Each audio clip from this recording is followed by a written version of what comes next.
Hey everybody, it's Zach from Myshire Farm. Hopefully you can hear me. Before we start, if somebody could let me know if you can hear me. I don't want to say a bunch of stuff and then have to repeat. But if you could let me know if you can hear me, I would appreciate it. And then we have got a huge night tonight. I've got a lot of stuff to talk about, so I'm very excited about that. We will be trying some new things tonight, so bear with me and let me know if you like the new changes or not. Let's see, I can hear you. Wonderful. Okay, so we've got a lot of stuff to talk about. I've got the YouTube contest winner. I've got the top 5 most frequently asked questions recently, so I'm very excited about that. And we're going to be talking about the availability coming up. So that's pretty exciting. I'll be letting you know when the Jumbo Wild and Jumbo White Wings will be coming available, and also live quail, and we will get into that in just a second. You can't see the whiteboard because I have not announced the winner yet, so I will move that over in just a second. We did get an easel. Actually, I found an easel in the barn. So we are using that this week, but I did not make a something for the lights. So we're trying something else so you can see it a little bit better. Again, if this is your first time, we do this every Sunday at 7 p.m. Eastern Standard Time, and we just have a lot of fun. If you would like to let us know where you're from, I always do a shout out. We get people all over the world, all over different states. It's a lot of fun to see that stuff. And then usually when you hit 100 likes, I will do some sort of surprise or something planned. This time I'm going to do topics, and every 25 likes I will go through one of the most frequently asked topics and answer that. Again, if you have any questions, feel free to comment. I will get to them. Also, if you've hatching eggs from us this week, feel free to share what your hatch rate was. I will write that down for our records. It's a lot of fun to do that. And I think that's it. So let's get into it. Availability. Jumbo Wilds and Jumbo White Wing hatching eggs will both be on the website as soon as this video is over. I will be posting them as soon as we're done. I'll get on the iPad, I'll mark them as available, and they will be available to purchase as soon as this video is over. So that's pretty exciting. As far as female only sets, breeder sets, and teen sets, they will be available Friday at 1 p.m. Eastern Standard Time on our website.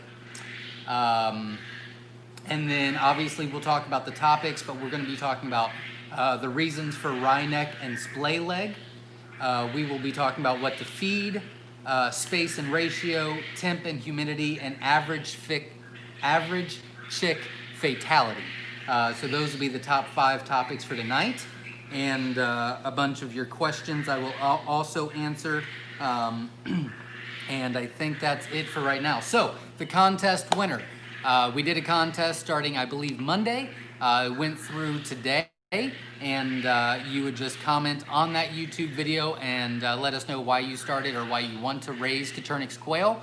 We did pick a winner today, and the winner is Mark Bryant. So congratulations.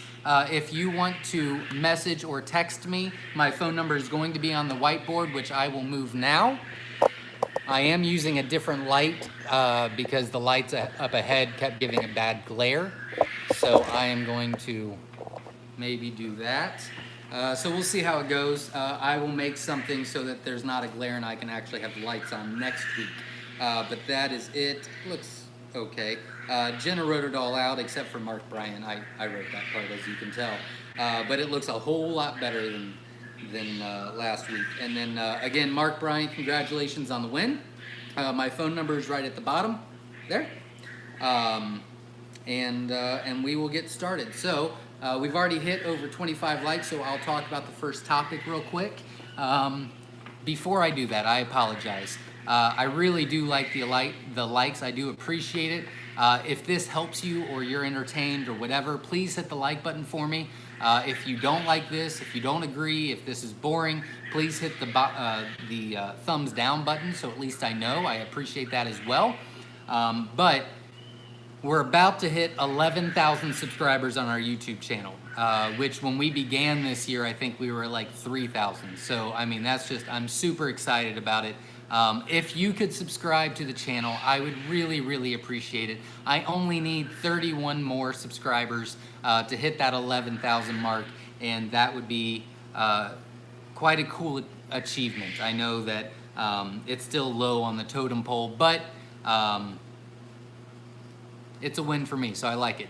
Also, I did a podcast this week with the second largest urban farm podcast on iHeartRadio. It's the second largest one. It's about 2 million listeners per week. So that is just super cool. We talked about Coturnix quail and the farm itself and things like that. It will be coming out sometime in January. They're a little behind. It was pre-recorded, obviously. So I will give you the details on that. Next week, I will give you the details on how to watch or listen to the podcast.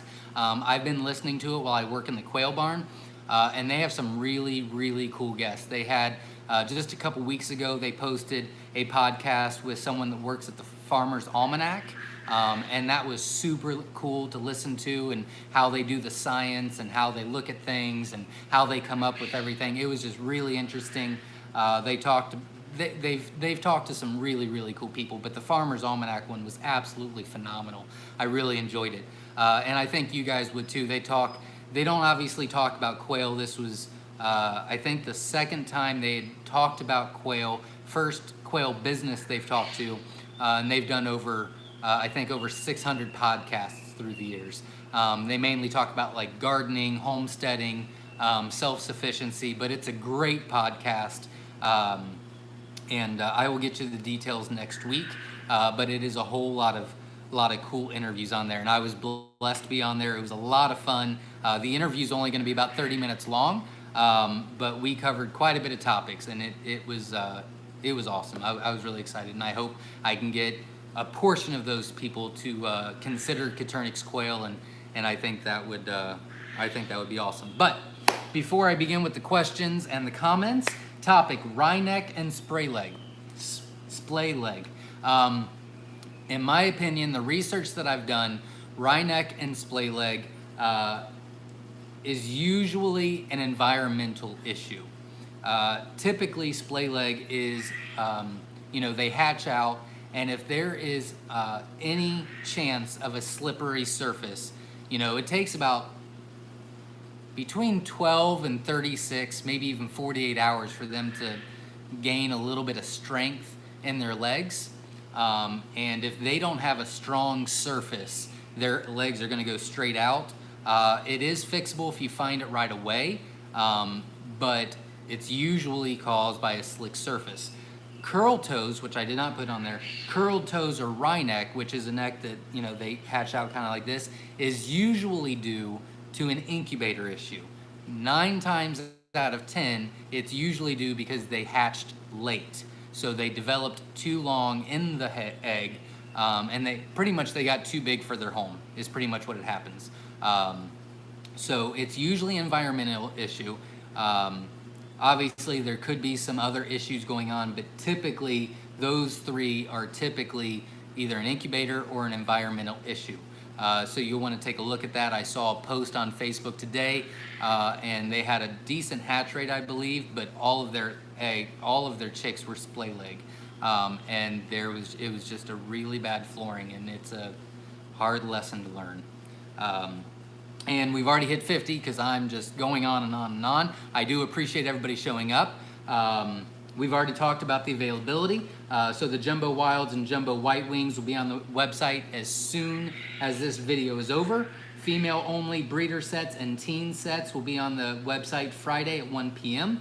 Those will be limited quantities this time. The Jumbo Wilds and the Jumbo White Wings, I will put on over 5,000 eggs tonight, which is 2 weeks out. The winner of our contest was Mark Bryant. We just talked about the wryneck, splay leg, and curled toes when they hatch out. And the second is what to feed. I thought about going into depth, but I don't want to bore you. I've already done some videos on it. I strongly suggest if you have any questions about the feed, I strongly suggest you checking out our YouTube video, What Do We Feed Our Coturnix Quail? It goes into depth, who we use, what we use, when we use it, and all that. I can't explain it better than what I already did on that video. But if you're starting out, you don't have to get the best of the best or the game bird or specific. When we started out with a turkey layer or a turkey starter for our chicks and a general layer for our quail. It's fine when you're just starting out. When you want to increase, when you want to improve, then you can start looking at other stuff, but don't overthink it. That's what we started out with, and we talked about that on the podcast, and it just made me think that, a lot of people just overthink it. And don't, if you're just starting out, it's your first hatch, if you just got the first couple of quail, just use a turkey starter. It's high in protein, it's fine. And then do a chicken layer or a standard layer, and then you can progress, which would be my advice on that. So without boring you anymore, let's get to some comments. Oh dear God, what did I do? Hold please. Technical difficulties. There we go. All right, so. Rose Cold Rake Heather says hi from Northeast Ohio. Welcome. It is not coffee, guys, I promise.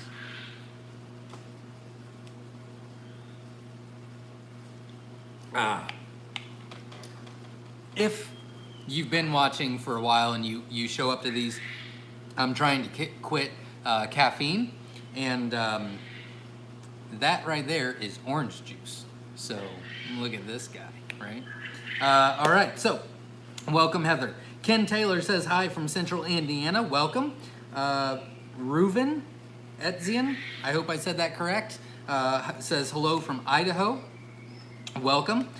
Freezer from Lexington, Massachusetts. Welcome. Daniel from Clark County, Ohio. You're not too far away. Welcome.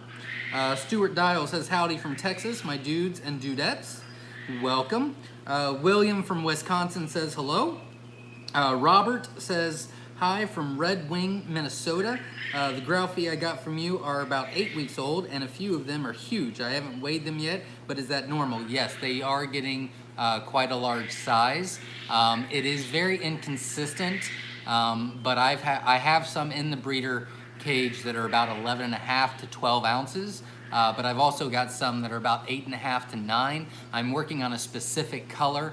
So I'm not really working on weight right now, but you will get some, but it is very inconsistent, so keep that in mind. Very good question though. Verna Young says hello everyone from Franklin, Ohio, which is my backyard. Verna Young says, seems like all the channels are competing for live at the moment, LOL, but I'm gonna stay here. Who else is going live? I didn't know anything about it. Not talking to me. Sparkman says good afternoon from South Dakota's in the house. Welcome. Let's see. He said tonight will be fun. I hope so. I hope it'll be fun. I've got a lot of stuff going on. We had the YouTube winner and availability for the jumbos and the live birds and answering questions and doing topics. So I hope it'll be a lot of fun. I'm going to try my very best. Tommy Ball says good evening from Central Texas. You were a winner of our one of our auctions this weekend on Facebook, so that was very cool. Congratulations. I'm actually going to move you guys just a little bit because I'm very uncomfortable. There we go. So congratulations to you. Rhonda from California, welcome. Stacy from Virginia is in the house.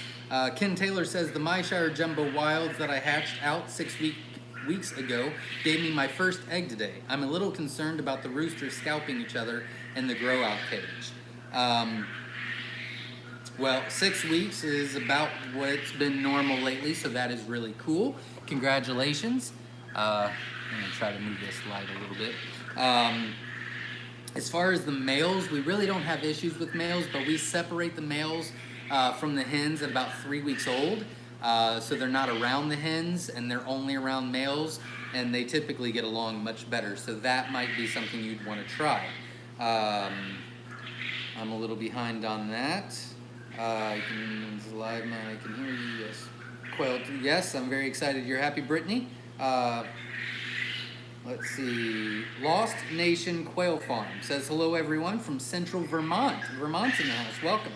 David Gilmore from Idaho Falls, Idaho. Welcome. Modern Livestock and Agriculture says hello. Agriculture Farming, I apologize, says hello. Renee from Alabama's in the house, and Don Cook from Eagletown, Oklahoma. Welcome. Matthew Whittle says first time catching your live stream. That is great. I hope you have a lot of fun. Please hit that subscribe button because I only need 31 subscribers to hit 11,000. And that would just be a huge milestone for me. I'd really appreciate it. Brittany Hawk says, please talk about when to add new blood to your line, please. Please. Sure. Don't really know what you want to do. Well, first of all, it really depends on where you're at on the process. Inbreeding Coturnix quail is possible, but it's pretty hard to do.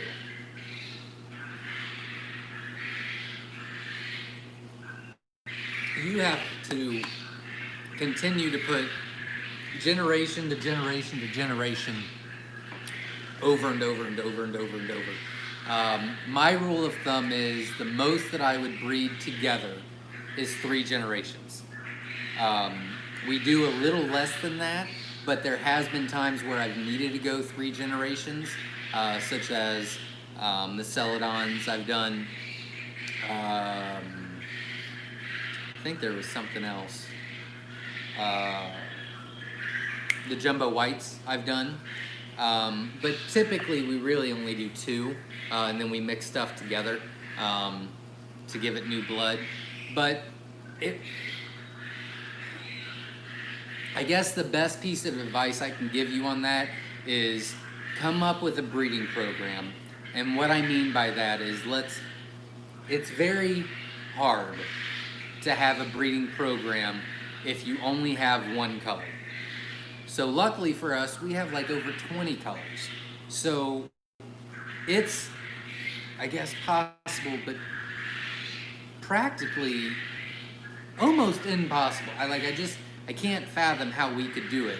I can't fathom inbreeding where we have issues. I just can't, because we have so many colors and we stick to a strict regimen. I don't know how we could. But if you do only have one color and you just keep breeding them together, you could. So the rule of thumb that I say is 3 generations, and then you need to add new blood to it.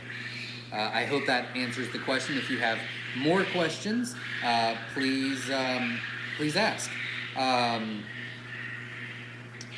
Freezer says, yay, live quail. Absolutely. They will be available Friday, 1 p.m. Eastern Standard Time. We did get over 75, so the next question is space and ratio. If you join me every week, then you already know this, but for people that just joined, I recommend 6 quail per square foot in the brooder. I recommend that you keep them in the brooder for up to 3 weeks. If it is the dead of winter, maybe 4. After that, they need to go into a grow-out cage or a laying cage. Once that happens, we change the square feet. We change it from 6 quail per square foot in the brooder to 3 to 3.5 quail per square foot if they are standard size. So anything that is not a jumbo, we do 3.5 per square foot. If they are jumbos, we do 3 quail per square foot. The ratios in the brooders, it doesn't matter. We can't sex them until they're 3 weeks old anyway. If we keep them in there till 4 weeks, it's not a big deal. But when I move them to the grow-out pens, I had a phone call, we separate males and females at 4 weeks old the best that we can. I put the males all together, I put the hens all together. The reason I do that is because the hens seem to be less stressed the older they get, because the males will typically the males will get more, they'll mature much faster than the hens, and they will want to be more active. So I separate. Now, because I separate, the male, I really don't have a huge issue with fighting or scalping because I separate the males at 3 to 4 weeks old. And so before they're even sexually mature, they've been together, they're not used to females, it's really not that big of a deal. Sometimes I'll get a complete jerk, but they get called immediately. I don't want them anywhere in my barn. I don't want to be afraid I'm using it for something, so we call them right away. So, when I put a breeding cage together, I recommend that you do a 5-to-1 ratio. It's going to keep your fertility high. It is going to keep your hens looking amazing. With that being said, I do not follow that rule because I ship so many hatching eggs. During shipment, I need to make sure that I have a higher fertility rate. So I actually do less than that, but my hens get beat up a little bit. So for you, I recommend a 5-to-1 ratio. Unless you are going big, unless you are going large scale, I really don't recommend doing anything other than a 5-to-1 ratio. Also, a little fun fact that I didn't even have on here that I just thought of is I recommend you switching out your males once every 6 months. We switch out our males twice a year. We switch out our hens once a year. Just no one asked, but you know. Modern Livestock and Agriculture Farming says, please update about international shipping for eggs. We did get MPIP tested this week and AI, and he was out here. We looked around. We are biosecurity approved or accepted or whatever. I don't know. Whatever. We're biosecurity confirmed. I don't know what the word I need to use is. But as far as the international shipping, things kind of went in the crapper on that. It's still on the table, but it has been delayed. I kind of expected it with everything going on. And the borders are just not willing to take any risks. And they do not, it's just not an option right now. They are having bi-weekly meetings about it. So that is a positive because, well, before they were just ignoring it. But we are getting somewhere. I need to stop for just a second and handle something. Give me just a second.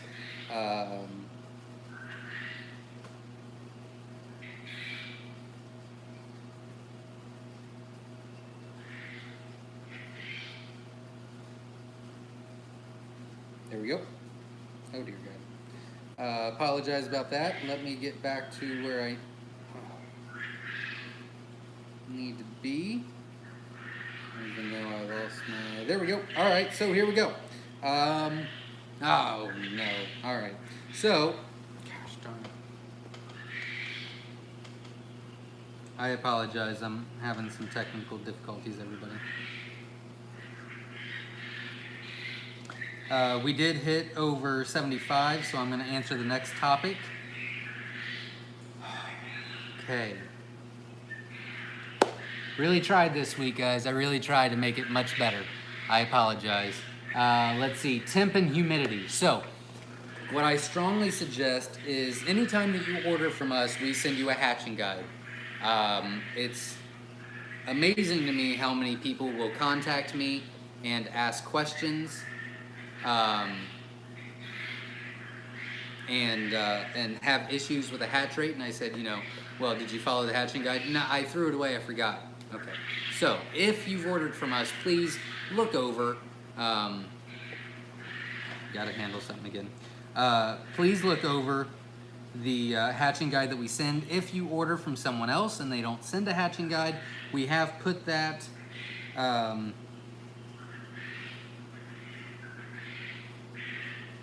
having to put some people, delete people from the thing. I apologize. If you haven't ordered from us and you've ordered from somewhere else and they did not send a hatching guide, we have it on our website. on myshirefarm.com, under the blog section, it is titled The Hatching Guide, I think.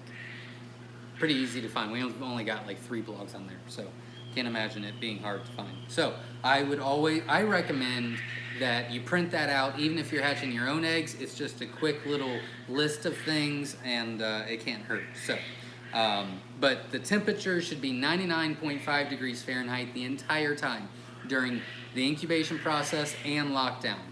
During lockdown, I recommend 45% humidity, During the incubation process, I recommend 45% humidity. During lockdown, I recommend 65 to 75% humidity. We go more towards the 75%, but here's a little asterisk. It really depends on where you are. If you are in an area that is very high humidity, you are not going to want to go that high. So please keep that in mind. If you're somewhere that has very low humidity, then you probably want to go to that max at 75%. The reason why you want to change your humidity is to soften the egg so that it's easier for them to hatch out and they don't struggle with it. So I hope that helps.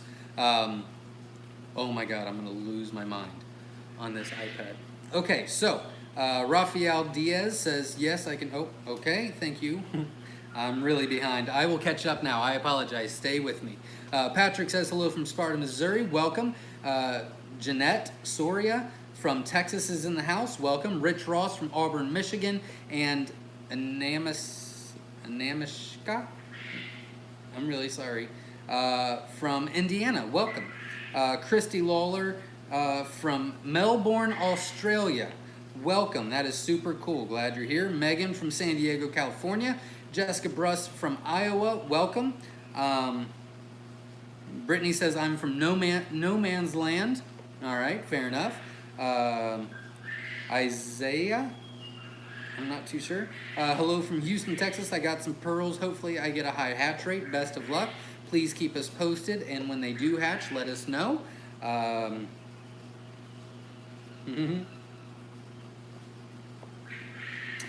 Nicholas says, hey, from Washington State. Welcome. Vernie Young says, hit the thumbs up, everyone. Caternix Corners in the house from Southwest Florida. Welcome.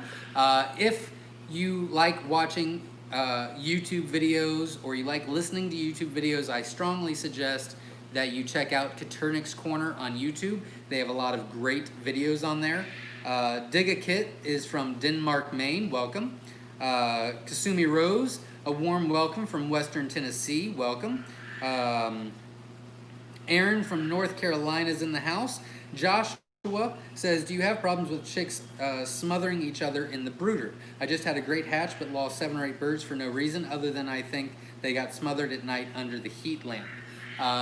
It does sound like you have a heat issue. It sounds like they got too cold. You need a larger space to be warmer so they can stretch out. I need one more like real quick, and we will actually talk about the average and acceptable chick fatality. I would strongly recommend you check out, and this is for you, Joshua, I would strongly recommend you check out,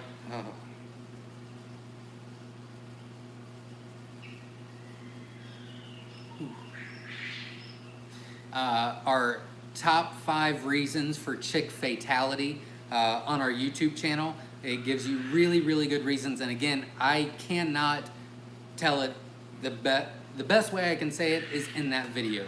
I did it many times, I researched it, I looked at all the numbers, blah, blah, blah. I would definitely check that out. I would also check out the most frequently asked questions video, the FAQ video in our playlist. I believe it's the first one, and it's about the brooder process. And I would check that out. That should help a lot. But it does sound like you have a heat issue, which means that they're going to all pile onto each other. And since they are so small and fragile, you will have quite a bit of deaths. So it is most likely it's an environmental thing, which I get. It's okay. We all learn those lessons. It's not the end of the world. Learn from it. But I think those 2 videos will definitely propel you into fixing that issue and moving forward. It sounds like you already got a great hatch rate. So, you fix the brooder process and you are off to the races. Absolutely. Stuart says, congrats, Mark. Absolutely. Mark Bryant was our YouTube winner for the week, which won 120 jumbo eggs, which is a mix between jumbo wilds, jumbo white wings, and I will be adding jumbo Egyptians to it. So congratulations to Mark again. If you've missed the beginning of this video, we did talk about the availability. I wrote it down so I don't have to bore everybody that already heard it. If you've got specific questions, feel free to text. I really don't like the phone calls. It's hard for me to answer. I'm always working, always moving. Usually I'm charging my phone. It's in the other room, so answering it is very difficult. Text, I can just get back to you when I stop for a second or whatever. But my phone number is on there. David Gilmore says, Zach, I'm waiting until week 10 to feed my Myshire Jumbo Wilds the 3.5 to 4.5 calcium food. Okay. However, they are laying and some shells are very soft. Should I start feeding high calcium food now? Very good question. If by chance you are feeding them twice a day, I would start doing both. I would do a scoop of the high protein and a scoop of the calcium. Or you could add some oyster shells to the high protein feed to just help them out until they're 10 weeks old. Those would be my two suggestions. But on the same token, if they're already laying eggs, they're getting close to that 10-week mark, you know, even if you're feeding once a day, even if you're feeding once a day, maybe one day you feed the high protein, the next day you feed the higher calcium, that should help a little bit.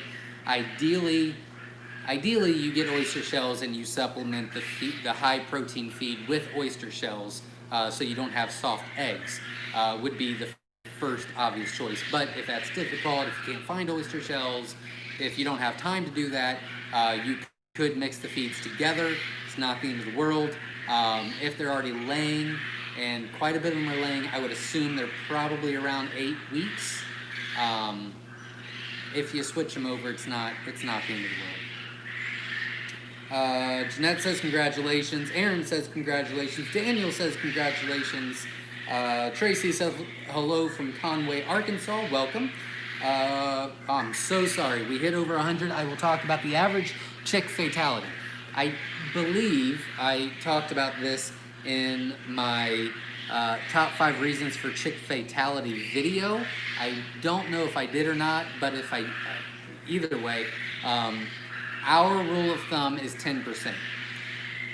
I know that sounds high, but I'm talking 10% chick fatality from the day they hatch until they go into the breeder cage. So that could be one that just, failure to thrive, one that probably shouldn't have hatched out, but was strong enough to hatch out, but is not strong enough to live. It could be one that gets picked on. It could be one that got trampled on. It could be I forget who it was, but somebody said they lost some overnight. It's probably a heat issue, or, they drowned in the water, or, there's so many different reasons. They get beat up while they're in the cages, growing out, or whatever the case may be. So, I know that sounds high, but if you're getting a high hatch rate, you have to expect some chick fatality. But that is what we consider to be the top. Our goal is 5%. We've been averaging about 7% for the year. As long as it's under 10%, we really don't investigate too much. If we ever hit over 10, then obviously we stop everything and we evaluate, reevaluate, and everything. So that is what I recommend on that. Now, before I go any further, I strongly want to let you know that these are my opinions.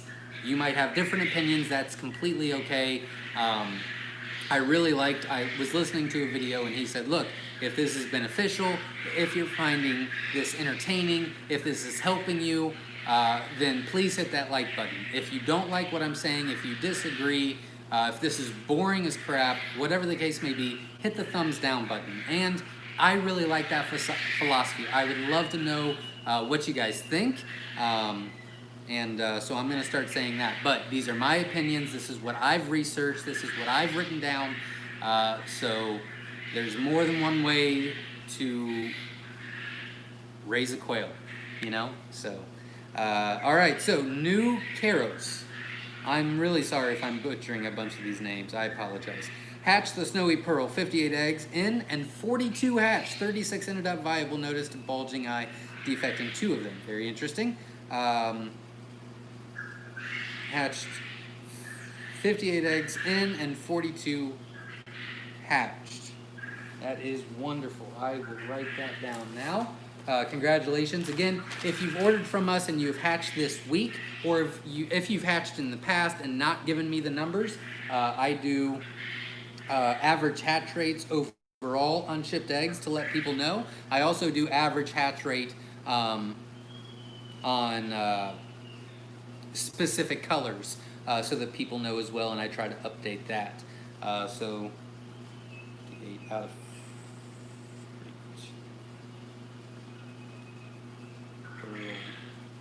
no, I would assume that you ordered on eBay. Don't know that for sure, but congratulations. That is awesome. Raquel from Rusk, Texas is in the house. Welcome. And Megan from Central Florida. MD Tofazel Hosen. I'm really sorry. Says hello. Welcome. I believe that we were maybe messaging on Myshire this week. I got super busy, so I was not able to respond, but I will get to that. Stephen says, Stephen Meyer Hastings from Hastings, Minnesota. Just hatched my first quail this week, had 32 out of 53. Rather pleased. That is wonderful. Congratulations. If I didn't bore you and you're still on, Stephen, I would like to make sure that those are mine. 32 out of, well, you ordered 50. If they were mine, please let me know and what they were so I can update that. I did write down the numbers, and then I'll just know whether to use it or not later. Love the board, super helpful and large enough to read. Thank you, wonderful. That is a new thing. We started last week and it didn't go very smooth. A. Jones says, hi, Zach, checking in from northeast tip of Ohio. Welcome. Stacy Taffler says, my first ever quail hatch this week. Not sure if I should calculate the freebies in it or in the number or not. 74% hatch rate on the number I ordered. 62% if you shipped. On what we shipped, they're growing fast. That is wonderful. Congratulations. I do guarantee a 50% hatch rate on shipped eggs. That is my guarantee. It is on what you ordered. The whole reason why I did the 50% guarantee is because I want to make sure that you're getting a bang for your buck. So on the hatch rates, I only do what you ordered. So I will write down 74%. If you are still on, Stacy, if you could let me know which type you ordered, that would be absolutely phenomenal. But congratulations on the great hatch. That is great. 74% is 1% better than our average for the year, so you're killing it. Congratulations. Six Directions Farm, love the name. Says hello from East Texas, welcome. A. Jones says congrats to the contest winner, absolutely. Adam Rosenberg says how did the giveaway go? Went very well. If you are looking into quail or want to find out reasons, here's the deal.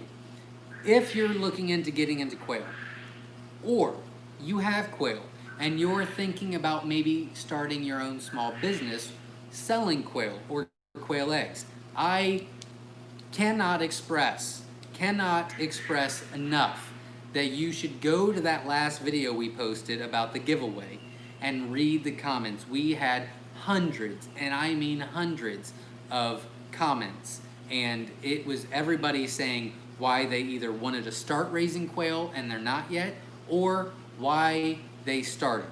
And that would give you amazing insight on how to market, why people need them, understanding the benefits of what people hold important, and that should give you a lot of useful information to use.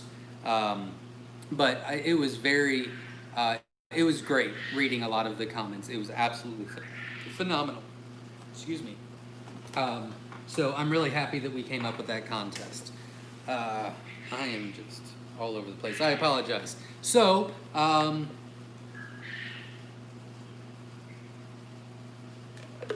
I'm sorry.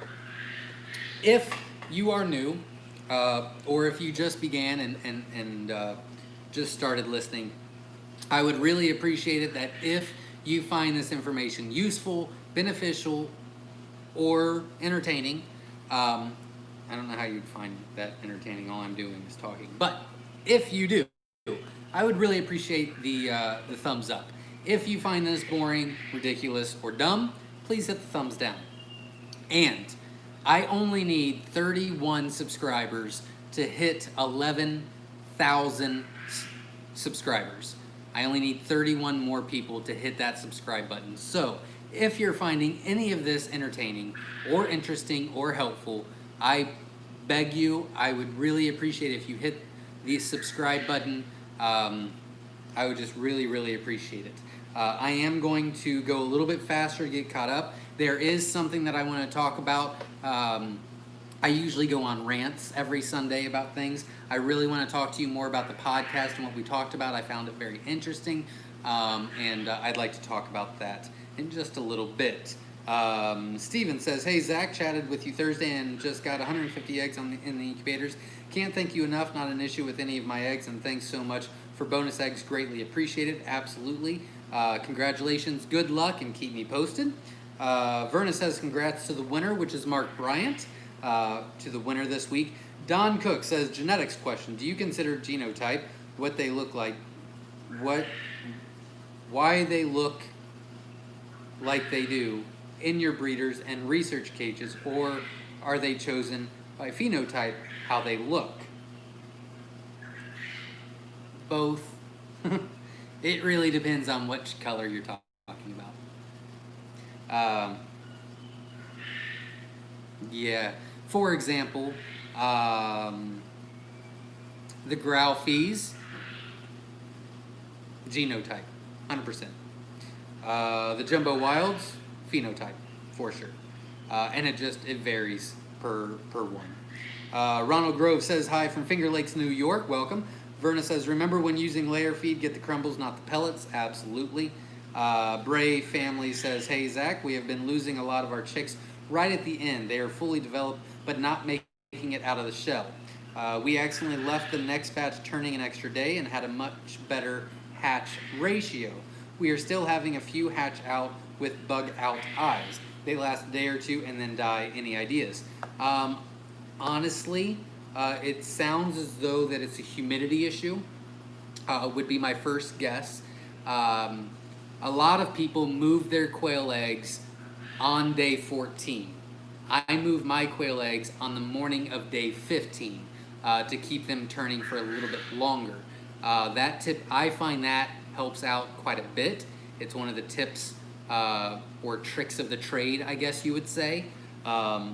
Also, if they are fully developed and not hatching, most likely you have a lower humidity rate, whether it's set too low or reading inaccurately.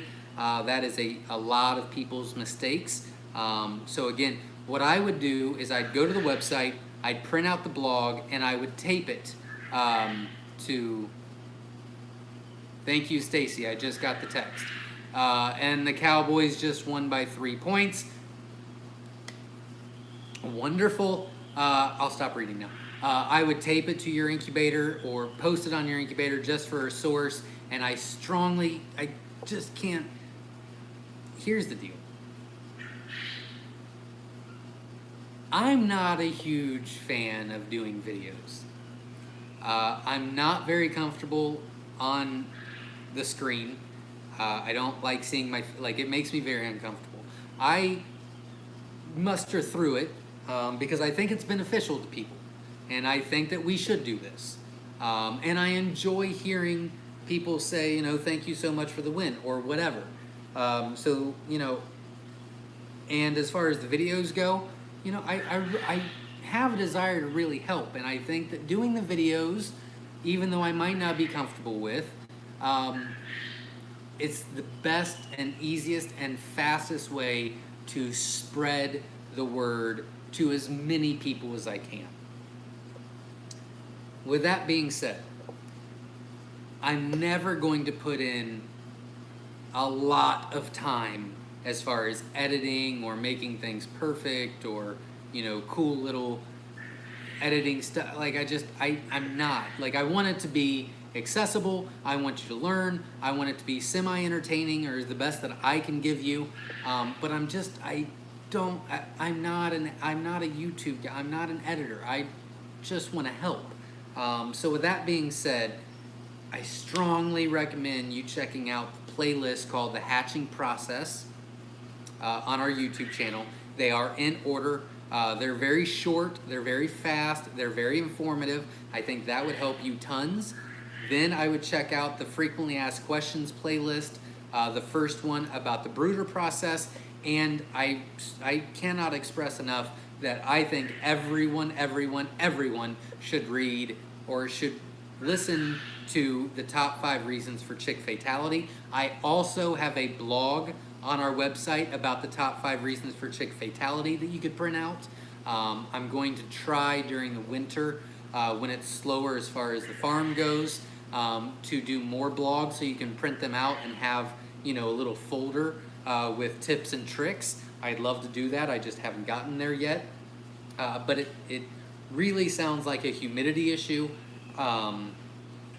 And I would recommend putting them into lockdown the day of, early on day 15, and make sure your humidity is 65 to 75% unless you are somewhere that's very, very high or very, very low humidity.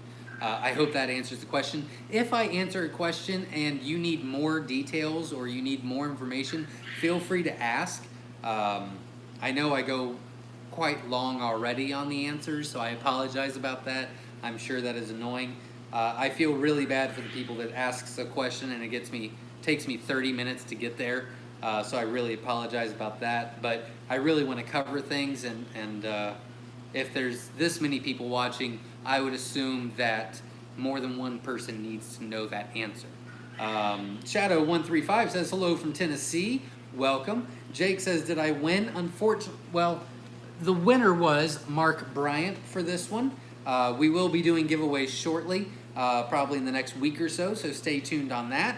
And I know this is annoying, but if you find this information informative or helpful or beneficial, please hit the like button. If you find this boring, stupid, and whatever, please hit the thumbs down button. And I only needed 31 subscribers at the beginning of this video to hit 11,000. And that would be an achievement that I really would like to see. So if you would be so kind and you find this beneficial, please hit that subscribe button. Okay, back. Brittany says, hello from No Man Land, North Dakota. Welcome. Oh, ND. Sorry, Brittany. Yep. North Dakota, very cool. David Cotton says, greetings from Southwest Indiana. Welcome. Carrie says, what would I get if I put my golds with jumbo wilds, males with females and vice versa? Would I lose size or egg production? Yeah, thanks. Yes, that is for some reason one of the most commonly asked breeding questions that I get, and I don't really know why, but a lot of people ask that. Very interesting. So, you put golds with wilds, you're going to get 50% gold, 50% wild. You're really not going to get anything else out of it. Yes, you would lose weight and egg size. You're going to lose weight and egg size in your jumbo wilds. You'll gain weight and egg size in your golds. So if you really want a jumbo gold, that would be the way you would do it. You would use your largest jumbo males and put them with your largest gold hens. And then, well, yeah, you would do that. I would also recommend putting your largest jumbo males with your largest golden Manchurian hens, and then start using, eventually you'll want to use gold Manchurian males with Italian hens once you get to the size and egg size that you want. But to increase the golds, that's what you would do. But you're going to lose your jumbo weight in your wilds. So it's just a tricky thing. You got to make sure you keep them completely separate or you'll lose your jumbo weight and jumbo wilds altogether. I hope I answered that question, but if I did not, please feel free to ask something else. Letty's Homestead says hello from Central Florida. Welcome. Alan says, hi, Zach, watching in Liverpool, UK. Very cool. Is there a way to manipulate roughly laying time? AM, PM, mine seem to lay all day and are crushing eggs. Very interesting. Well, I would strongly recommend, that's why we use egg rollouts. They are on a slant, so they just come out. I'm not too sure. Most of my, I mean, all of them, I've got thousands and thousands of hens. So, you know, obviously some lay early in the morning, some lay in midday, but the majority lay between about 6 to 8 p.m. at night here, kind of when the sun is going down, like they're at the end of their business day. I don't know if that's because, I don't know why. I don't know if that's because that's typically when I start getting done in the quail barn for the day, or what. But I've never tried to really manipulate that, so I really don't know. I'm sorry. If somebody has tried to manipulate the time that they lay, please feel free to comment and tag Alan Malone and let them know your findings, but I haven't really done that. Verna Young says, lives are keeping at Dutch and cross timber bison. I see. I did not know. Jessica Burns says, if I order a batch of hatching eggs, are they most likely closely related? Should I get another batch for breeding with them? If I order a batch of hatching eggs, are they most likely closely related? Jessica Bruss. No, I mean, I guess it depends on what you order. If you order mix, then no, they're not closely related at all. If you order rare mix, no, they're not closely related at all. Jumbo Wilds, no, they're not closely related at all. Fab Fees, if you're only ordering one color, I'm probably just using, I wouldn't worry about it, to be honest. If you're ordering a mixed egg set, then no, you don't have any issues at all. Deidre Dennis from Arkansas. I think I said that rightly, I hope. Welcome. Adam Quiggle says, bought 25 pearl. I had 21 out of 25 hatch. That is awesome. Congratulations. 21 out of 25 what? Pearls. That is wonderful. Congratulations. You did a great job. Great job. Southern Lady says, I made it. Looking forward to the chat from North Carolina. Welcome. I hope I didn't bore you when you were still here. Jessica M says, hey, from Sarasota, Florida. Don't forget the no blood dispatch method you promised. I did that last week, actually, at the end of our video. If you just fast forward last week's live Q&A to the last, I don't know, maybe 10 minutes, we did show all of that and went into depth about it. William Schlager, I think I said that right, from Jackson, Wyoming.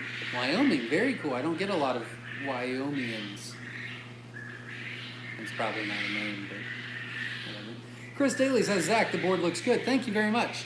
We'll just keep getting better with it. Matthew Whittle says, I have a group of 7-week-old hens. The roux has started mating. Mating the hens. I have a group of 7-week-old Italians. The roux has started mating. The hens start laying soon. They should be laying quite soon. And that's great. Congratulations. You're right on track. That's wonderful. Val's Homestead is in the house from UK. A couple UK people tonight. That's awesome. Jake already subscribed. Welcome. Just trying to read two at the same time. Jessica says, wait, I missed it. I'm missing a week. Last I watched, he was driving. How'd I skip Sunday? Never mind then. I'll have to go back and watch. Yeah, you missed last Sunday. Not a big deal. It's okay. But we did do it at the very end of the video. So, and I think we went into depth. I think it was pretty good, to be honest with you. Brittany says, what's that? What's what meant? Was really worried about inbreeding. Thank you. That's what I meant. Was really worried about inbreeding. Thank you. Good. I hope I answered the question. Again, if you have any other questions, feel free to ask. Jake says you guys have a good stock. Thank you very much. We work very hard on it. Mark Bryant is in the house. Says, hi, Zach. Thank you so much. I'm so excited. Thank you. This means so much to me. That is wonderful. Congratulations again. Feel free to text this number. If you can't see it, it's 937-760-7282. And I will get with you tomorrow sometime, and we will get you on the list. Not talking. Chris Daly says, question. Do you have a new Myshire color or a new jumbo to offer in the near future? If not in the near future, when will you be surprising us with some new birds you've been working on? The next one will probably be coming out.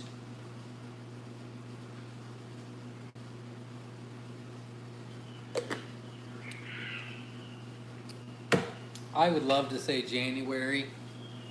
I think it's probably going to be closer to March before I'm ready. It is a jumbo. I'm really excited about it. I really, really like them. I got the size that I want now. They average about 11.5 to 12 ounces. I'm happy with that size as far as what it is. I'm now working on egg size. I'd like them to be a little bit more consistent. So I'm working on that now. And then once that happens, I really need to make sure that I get the color the way I want it, because it is a very rare color.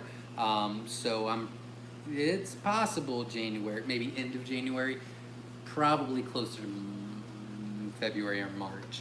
I do have a new option that is coming in January, January 1st, and that will be a jumbo mix, which I'm very excited about. So right now we have the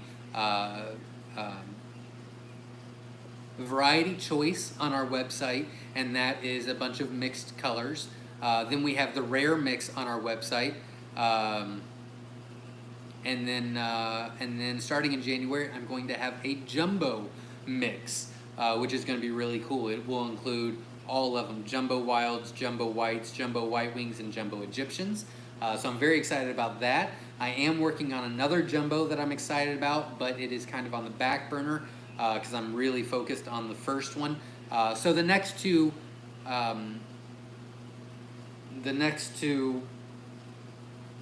surprises that I will be bringing out will be jumbos, and I am working on a color, but I'm probably still nine months away from that at least. A lot of work goes into bringing out new colors, and I think we've done pretty well with this year. We brought out the growl fees, we brought out the pansy fees, we brought out the jumbo white wings, and the jumbo Egyptians. I think that's it, but that's a lot. I mean, I worked my butt off last year to get all those ready, so I'm really excited about it. Our ordered males from last week being shipped this week? Yes, they ship Tuesday. Live quail usually ship Tuesday. Mondays we kind of bombard them with a bunch of egg orders. I like to do the live quail with a smaller day, so I usually ship them on Sunday or on Tuesdays, and I usually only ship them on Tuesdays because Wednesday, if it's delayed a day, then it could be a disaster, and it seems that Tuesday is the best results for us. Mondays, I think we just bombard the post office with way too many boxes, whereas if we take them in on Tuesday with a small amount of egg boxes, they tend to take care of them much better. Brittany says that answered it. Thank you. Wonderful. Thank you very much. John Freehand says, hi from Long Island, New York. Welcome. I think you're the first New York tonight. David Gilmore says, Zach, for jumbo wilds, do you mix other colors to them to eliminate inbreeding, or do you have so many males and females that you don't worry about adding colors so you can maintain large birds? Actually, we do add color, but we only add jumbos. So last year I added jumbo Egyptian males to 3 of our cages for about 6 months, and then used those that hatched out for our new, those that hatched out I bred together, and then I hatched those eggs that came from those, and then only use the jumbos so that you were getting a high ratio of jumbo wilds. So I've done that before. I've used jumbo wilds with the jumbo white wings when I got them the way I wanted them. But I've got 1, 2, 3, 4, 5, 6, 12, 18. I've got 18 colony cages of jumbo wilds. Everything is marked exactly the everything has everything is written down exactly what's in there. So for example, when I'm putting new jumbos in our cages or replacing our old jumbos or whatever the case may be, then I might use cage 16 hatch males with cage 12 females, and then I won't ever use those two together. I'll add something else together and things like that. So no, I've got plenty of jumbo cages to do that. But I've done it both ways. Chris says congratulations to Mark Bryant, which is in the house. Welcome. Bhavan Siva, I hope I said that correctly. I'm very sorry. How many day to quail hatching eggs? Quail eggs hatch at 18 days. Well, within 18 days. Brittany Hawk says, what do you recommend for breeding silverline? I have heard silver to silver is deadly.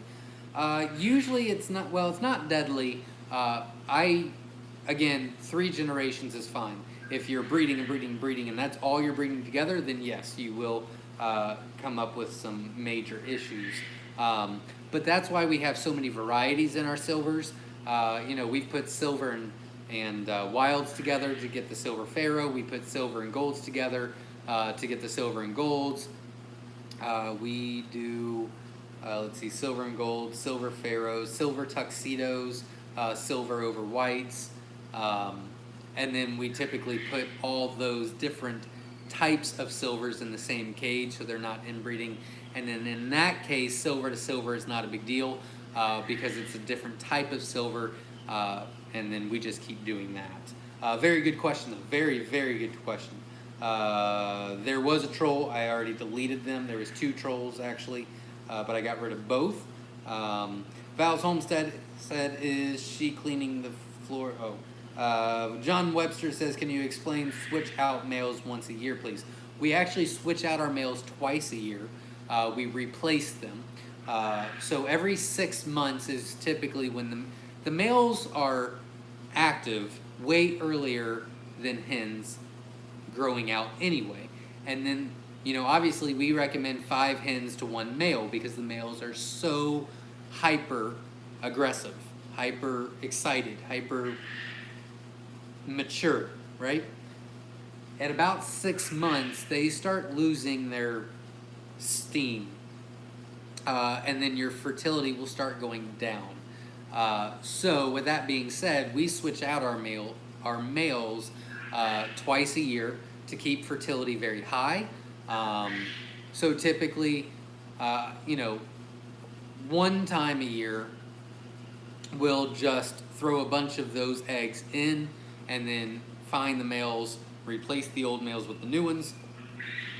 And then once a year, we'll take a bunch of the eggs, put them in the incubator, and replace all the hens and the males. I hope that answers the question. If you have other questions, John Webster, feel free to ask. Jerry Alexander says, got 60 jumbo wild eggs from you on day 8 in the incubator. I'm surprised that 10 eggs were between 17 and 19 grams. Is that normal? 19's a little high. 17's kind of big. No, not really.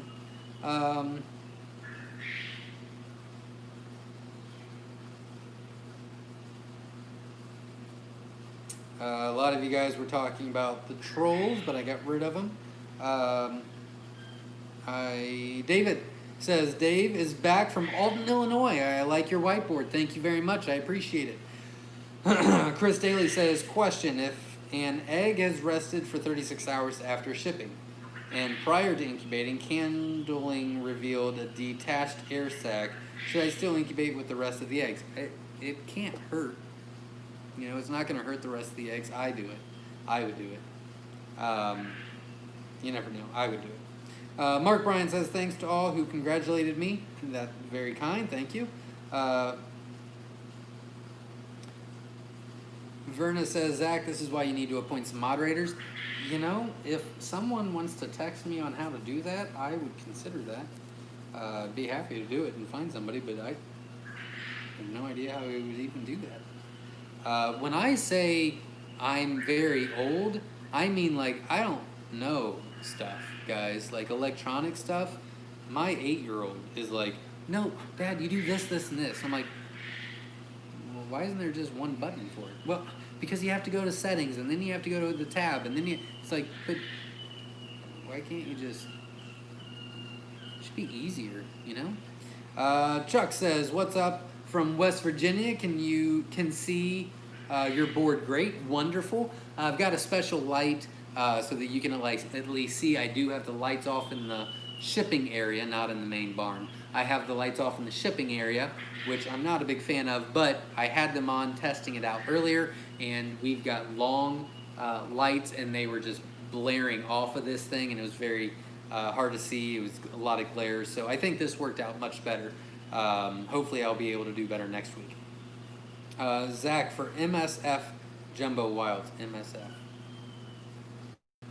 Oh, Myshire Farm. Cool, I like it. For MSF Jumbo Wilds, I can fit 15 birds in my cage. Should I have 2 males and 13 hens, or 3 males and 12 hens, or something different? Very good question.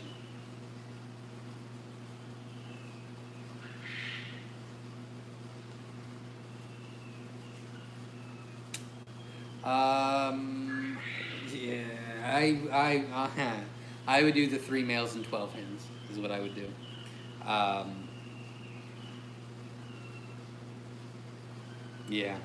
Yeah. The 2 males and 13 hens is going to give you a very sporadic fertility rate, unfortunately.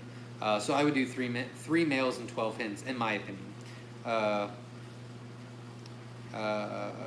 Yes. Sorry I didn't get rid of the trolls earlier. I didn't see it until I looked. Doing good. David Cotton says doing good. Thank you. I don't know if you're telling me I'm doing good or you're doing good. Either way, thanks. Jacob Beal says on your website it says pearls come in the feather sexable. Are they indeed feather sexable? Yeah, pearls are feather sexable. But pearls should not be on the feather sexable mix. Pearls should not be in the feather sexable mix. I don't put pearls in there. No? I'll look at that. Pearls are feather sexable though. And I'll have to take a look. I don't think. I'll have to look. Thank you for, I need to write that down or I'll forget. Please bear with me for just a second. If you are new or you don't watch very often or whatever the case may be, first of all, thank you for showing up. Thank you for supporting the channel. Thank you for hitting the like button. I know I've said this before, but you know, if this is beneficial or helpful or you know, whatever, please hit the like button. If you find this awful, boring, and dull, please hit the thumbs down button.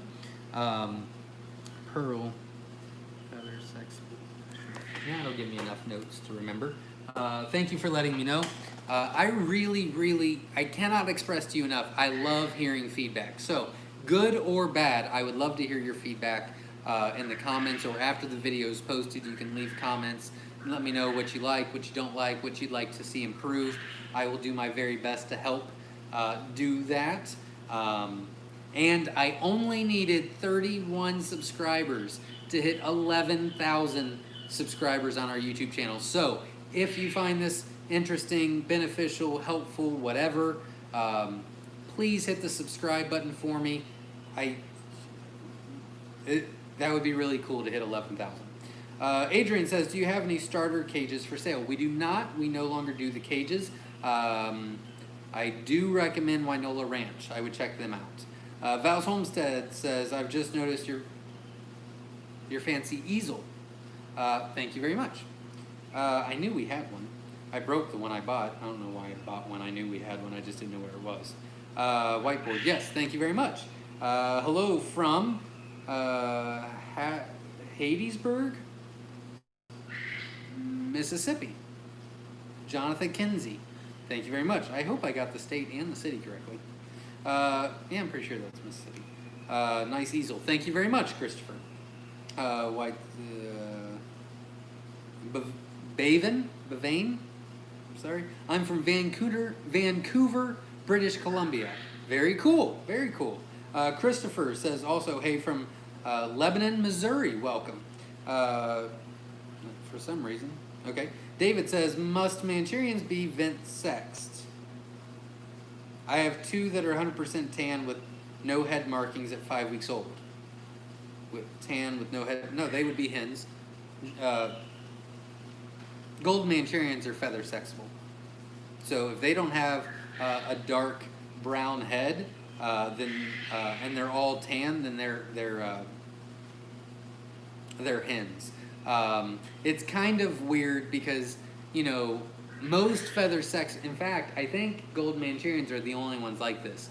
But all feather sexables are the chest, right? You can tell, you know, speckled chest is hen, plain rusty chest is male, and everything. Fab Fees, all white chest is a male, speckled chest is hen. Brown, Jumbo Wilds, brown chest is male, speckled chest is hens. The Gold Manchurians are tricky because you can't tell by the chest, you can tell by the head.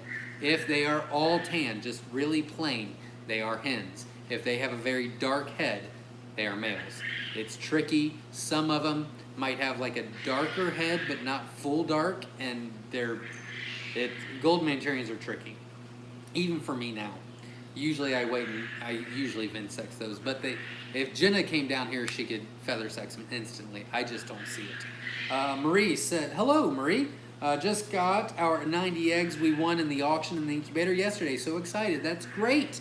Congratulations. Best of luck. I hope you're still on here. I hope I didn't bore the crap out of you. And if you are, please let us know how the hatch rate went in a couple of weeks. That's very exciting. Robin says, hello, Zach and all from Michigan. Michigan. Welcome, Michigan. George Moore says, George Moore from Big Cabin, Oklahoma. Welcome. Renee Campbell says, I'm in Alabama. I can't seem to get my humidity that high. It stayed around 50% all the time. I've added a bigger container to hold water and also added sponges to that. That's great. If it's still not going up, well, number one, before you do that, make sure it's calibrated and reading correctly. That's number one.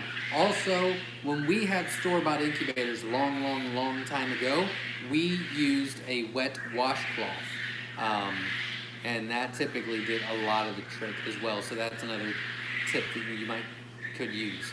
David Gilmore says, Zach, if you have an incubator lockdown combo, do you recommend raising the humidity for hatching while I have incubating eggs, or incubate or hatch not at the same time?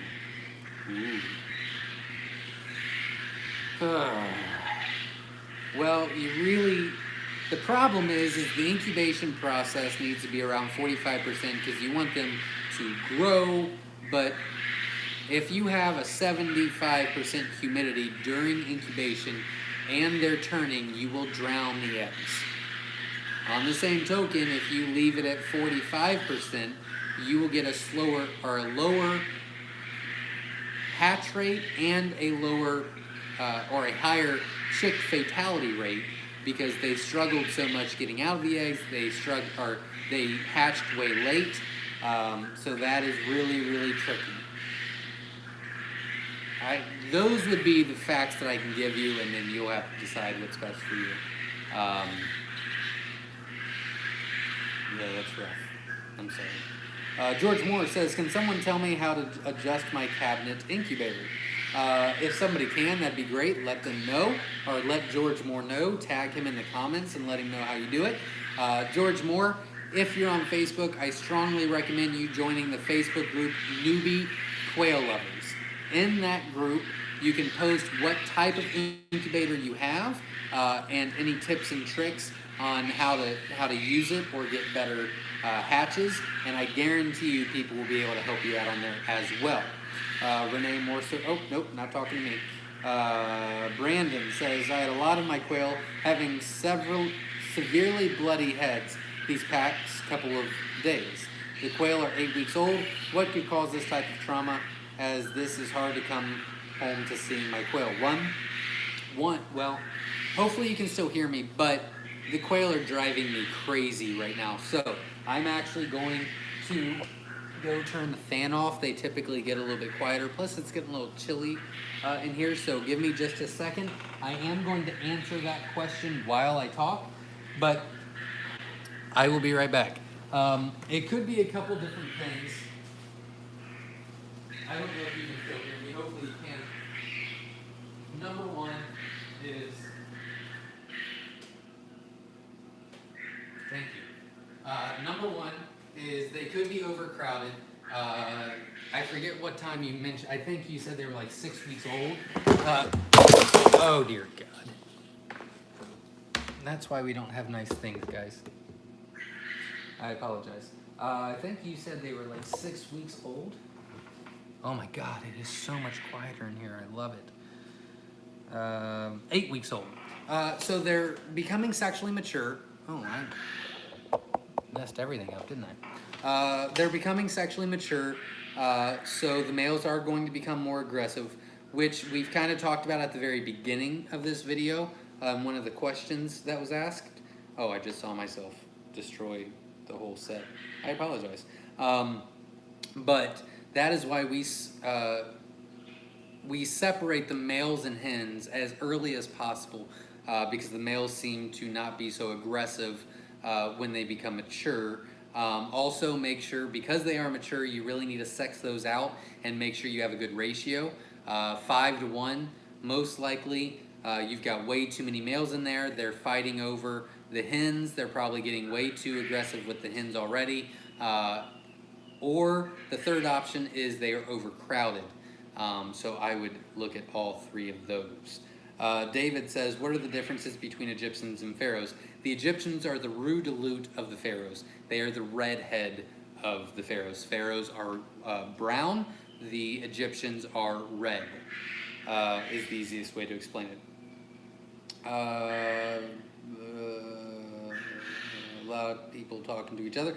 Kathy says hello from Canada. Welcome. Herman says hi from Piqua, Ohio. Welcome. I'm sure you posted that a long time ago. I apologize. I'm so late. Hello from Parkersburg, West Virginia. Great whiteboard, easy to read. Congrats, Mark. From Carolyn C. Thank you very much and welcome.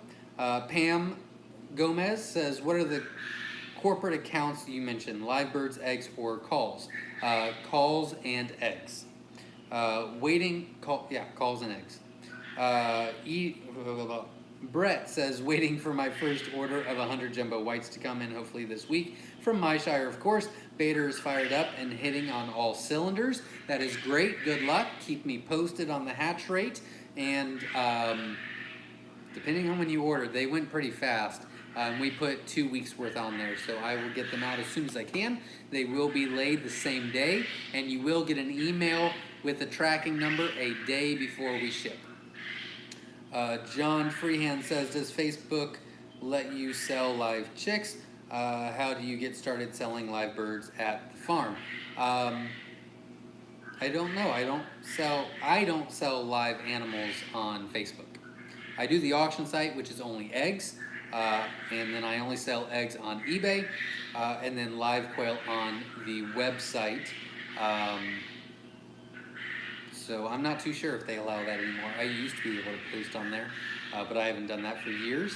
And how I got started was social media. Facebook, created the website, was the first couple of years. Yeah, and local pickups. David says availability is misspelled, Zach. She did? Yep, I and L are switched. It still looks good though. I'll take it. I'd rather it be misspelled and her write it than me, because you can see I wrote that And she wrote this, and it looks so pretty. Junie says, hello from Richmond, Virginia. I have recently started to learn about quail. Thank you so much for all the videos and the info you have provided. That is great. Good luck, and I wish you the best. And also, if you want more information, some things that I do not cover, feel free to ask the questions on here or check out Katernik's Corners YouTube channel as well. Carolyn C says, question, how do you recommend whoa, what happened? What was that? How do you recommend acclimating quail from indoor brooder to outdoor grow-out cage in the cold winter months? Yeah, well, okay, I've got a good analogy in my head. I don't know if it's going to come out that way, but seasons change, right? And so when seasons change, it's usually not all of a sudden, like it's gradually. Now, I don't know where you live. Ohio, it's like instant, and it drives people crazy. One day it could be snowing, and one day it could be 90 degrees out. The other day, it got like 40 degrees out. The next day, it was like 85 and sunny. And I'm like, I don't know what to do anymore. But typically, it's gradual, Spring turns into summer. Summer turns into fall. Fall turns into winter. And it's just, a gradual surface. That's what you want to do with quail. So, let's say they're 3 weeks old. Okay, if it's the dead of winter, depending on where you're at, maybe you want to keep them on the lights for 4 weeks. During the winter, what I do is I leave them on the lights for 3 weeks. At 4 weeks, I'll turn the lights off and I'll leave them in the brooder for a week without heat. Okay, then they're getting acclimated to the weather in the brooder. Then I will move them to the grow-out cages, which is in the much larger portion of the barn that's not insulated as well and not heated, but it gradually went into there. So I hope that answered the question. If I didn't, please feel free to ask. Again, maybe a little bit more specific, and I will try to help out. Sorry for bringing the hatch rate down. I don't think you did. Did you? I don't think you did. Yes, from eBay, I figured. Congratulations, I'm glad it went well.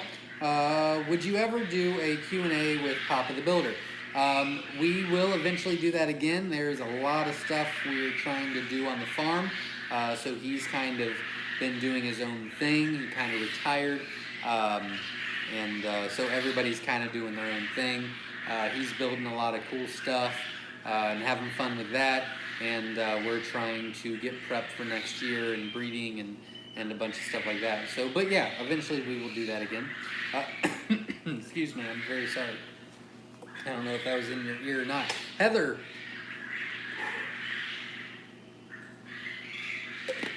Cole from Vermont says, late again. The only 35-minute late chores are taking longer these days as our homestead grows.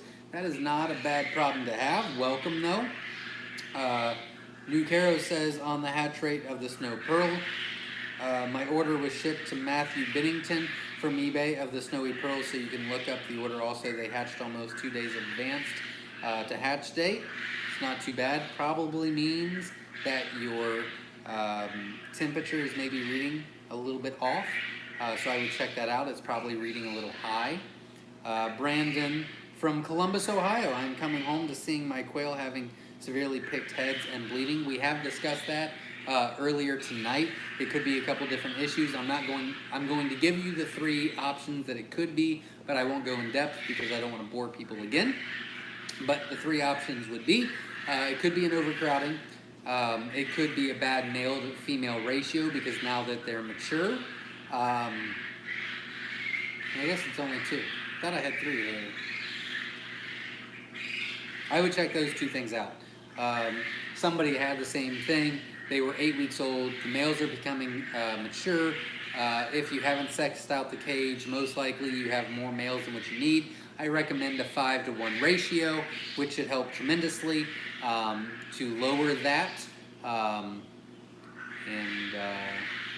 Or it could be an overcrowding issue. Mike from Dawsonville, Georgia, the quail I hatched from you are 4 weeks now, doing great, and white wing jumbos are true giants. I'll have some weight info for you soon. That's great. Congratulations and best of luck. Avery Rose says, hey y'all, from Leoma, Tennessee. The board looks great, Zach. Thank you. How do you keep your automatic waters from freezing up? We really haven't had that issue. I mean, they're inside, kind of insulated. I would say the barn at the most gets about 50 degrees in the dead of winter. So we really don't have that issue. I'm sorry.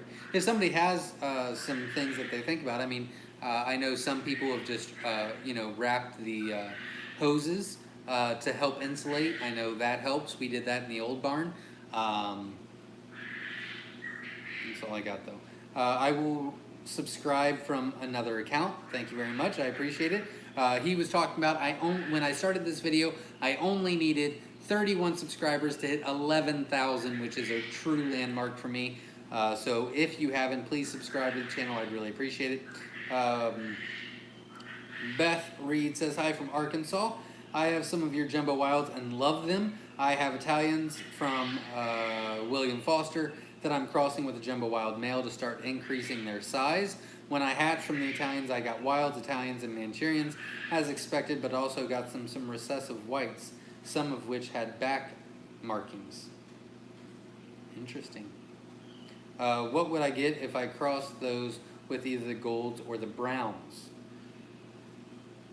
It's rough. I'm not exactly sure. I don't know why you would get like either panda or tuxedo is what it sounds like. That's kind of odd. Yeah, I'm not 100% sure. Most likely you're going to get all kinds of different stuff. I would assume that you're going to get whatever the markings on the back are. Beth, are the markings on the back dark in color or kind of look like a pharaoh or kind of look like an Italian? I could give you a better answer if I knew that. But if you breed them, most likely you would get whites, more of the panda / tuxedos, Italians, golden Manchurians. Sounds like you'd get a lot out of that bird. Not too sure. Rebecca says, hello from Ohio. What can cause the quail to seem to be only able to go backwards? My quail are 5 weeks old and I have 29 in a 3-foot by 8-foot grow out. 8, 6, 24. 48. Yeah, so plenty of space. If they go backwards, it could be different stuff. It's usually neurological, 9 times out of 10, and it's usually because they jumped and they hit their head. I'd like to know how high your cage is. Most likely they got spooked or whatever, hit their head, and that's why they're having some brain issues now. Vernus pretty much was on the same mindset there. Brett says, thank you, Zach, for all your info with the videos. Extremely helpful. Thank you very much. If someone cannot raise quail successfully with all this information, we got a problem. Peace out from South Dakota. Welcome, and thank you for showing up. Tamad Joe, I hope I said that correctly. New subscriber from Southwest Indiana. Thank you very much. I appreciate that. I'm not going to be able to pronounce your handle. I'm very sorry. Question, though. If someone was starting on quail for meat, what are the top 3 breeds you would recommend? Jumbo Wilds, Jumbo Wilds, Jumbo Whites, and Jumbo Egyptians. I would go in depth, but I'm sure I'm super behind, so I'm going to pick up the pace. Jay says, hey, from Byesville, Ohio. Very cool. I hope I said that correctly. Connie says, hello from Summerville, Alabama. Hatched 16 out of 50. Box was beaten up when eggs arrived from post office. Larry, that's not good. I will write that down. If you're still on and I haven't bored you, I need to know what type you ordered. And you will need to text me on that number with your information so we can get you taken care of, because we do have a guarantee. We'll get you taken care of. We'll find out what happened. Kathy says, thank you very much for the dispatch video last week. I did your neck dislocation followed by decapitation. I was able to dispatch 4 of my excess males and my dog loved them. Wonderful. That is great. I'm really excited that somebody was able to use that. Hopefully I did not bore you off the video already. If you're still here, Kathy, I would love to know how it went with some more details. You know, have you done it before? Did it seem better this time? I'd love to know. That's wonderful. Val said 137 likes. Is that a new record? It's close. It's close. Verna says 139 now. To me, it shows 161 now, so that's got to be a record. That is wonderful. I'm obviously boring people because we were at like 160 viewers at one time, and now we're like at 128, so I'm sorry. Connie says those were jumbo white wing. Okay, white wing. Whoa, that's even more bizarre. Jumbo white wings are my highest hatch rate on shipped eggs this year. So yeah, feel free to text, and we will get you taken care of. I'll get you on the list. Phyllis says 12 jumbo wild hatched from Texas. That's great. If they're ours or what you ordered, I'd need to know more information, but feel free to let me know. Kasumi Rose said, I have successfully manipulates hatch timing. Very cool. John says, so if you get golds with Italians, do you get a variation of gold with your autumn amber? If so, what does it look like? If you get golds with Italians, yes. We use gold Manchurian males over Italian hens, so you'll get both. Do you get a variation of gold with your autumn amber? Yeah. To get autumn amber, you need Italians and or gold Manchurians. We use Italians. And the Rue de Lutte. So we actually use scarlets. And then we got autumn ambers.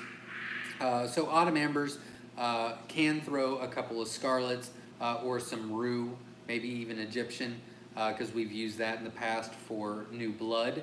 So you could get possibly scarlet, Egyptian, autumn amber would be prominent, but you could get an Italian or a gold Manchurian out of it, yeah. Somebody wanted, Alan Malone said, Kasumi Rose, how did you do that? Rebecca says, Vernal, the cage is 2 feet high. It should be okay. It's a little low. If you made the cage or maybe make another cage, maybe go a little bit higher, but 2 feet should be okay. I would say it just got spooked and hit its head, to be honest with you. To successfully change the hatching time, count 9 to 12 hours after you turn in your lights and they will lay for you.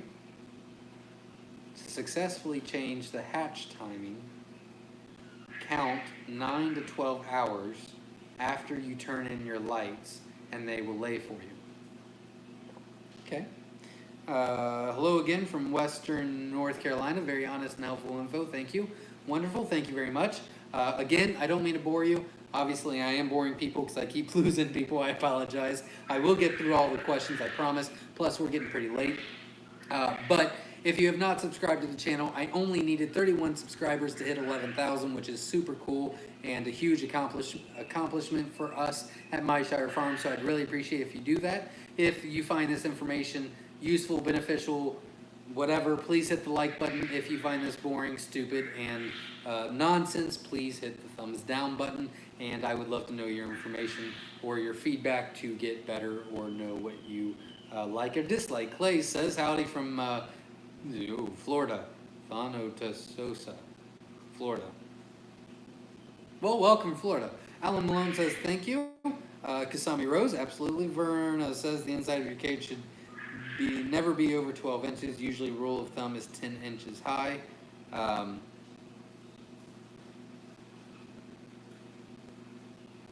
Yeah, when you said 2 feet, I meant lower. I'm sorry, not higher. I meant lower. 10 to 12 inches would be ideal. Yeah, but I mean, it's kind of confusing because you think the higher the space, the less likely they would do that, but they will become a little bit more flighty that way. I still am gonna stick to what I thought in the first place. I really think one just got spooked, whether you turned on the lights and it scared them or whatever, jumped, hit its head, and that's why it's doing that now. I hate to say it, I hate to be the bearer of bad news, but it's usually not fixable. I apologize. Jessica says, howdy from Southern Indiana. Welcome. Rebecca says, Verna, not talking to me, not talking to me. Megan says, I enjoyed the auctions this Saturday. Will you guys be holding any more? That's great. Yes, we will be doing auctions every weekend. I will try to do them Friday, Saturday, and Sunday. Unfortunately, I did more auctions than I wanted to on Saturday. I spent more time. I got behind, and I've just got so much to do. And if I don't sit down and watch the auctions, they can get way out of control way fast. So I feel obligated to stay there the whole time. And so anyways, yes, I will be doing them every weekend. My goal is, my goal is, hopefully, don't hold me to this, but I would really like to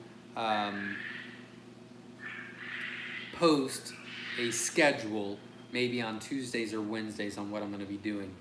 Fridays are kind of rough for me to do auctions, so I might just skip Fridays altogether, do auctions on Saturday and Sunday, and maybe have a specific time when I go live, which is the 30 count or the 60 count options. Typically, when I'm trying to do stuff, but I still want to do an auction, I'll do a 120 count or a 240 count or a 480 count and do multiple hours auction, and then I'll try to do a couple hours of 30 or 60 auctions and be there and interact with you guys. So yes, long story, yes, I'm going to be doing them every weekend. I will try to post a schedule to help. I got White Wing Snowy from my newest pearl I bought from you. Would you like pictures now that they are 6 weeks old? Sure, absolutely. My very own homestead, I love it. I'm from Bland, Missouri. Welcome. Carrie says, can you refresh my memory? Which of the jumbos are feather sexable? Very good question. Jumbo wilds are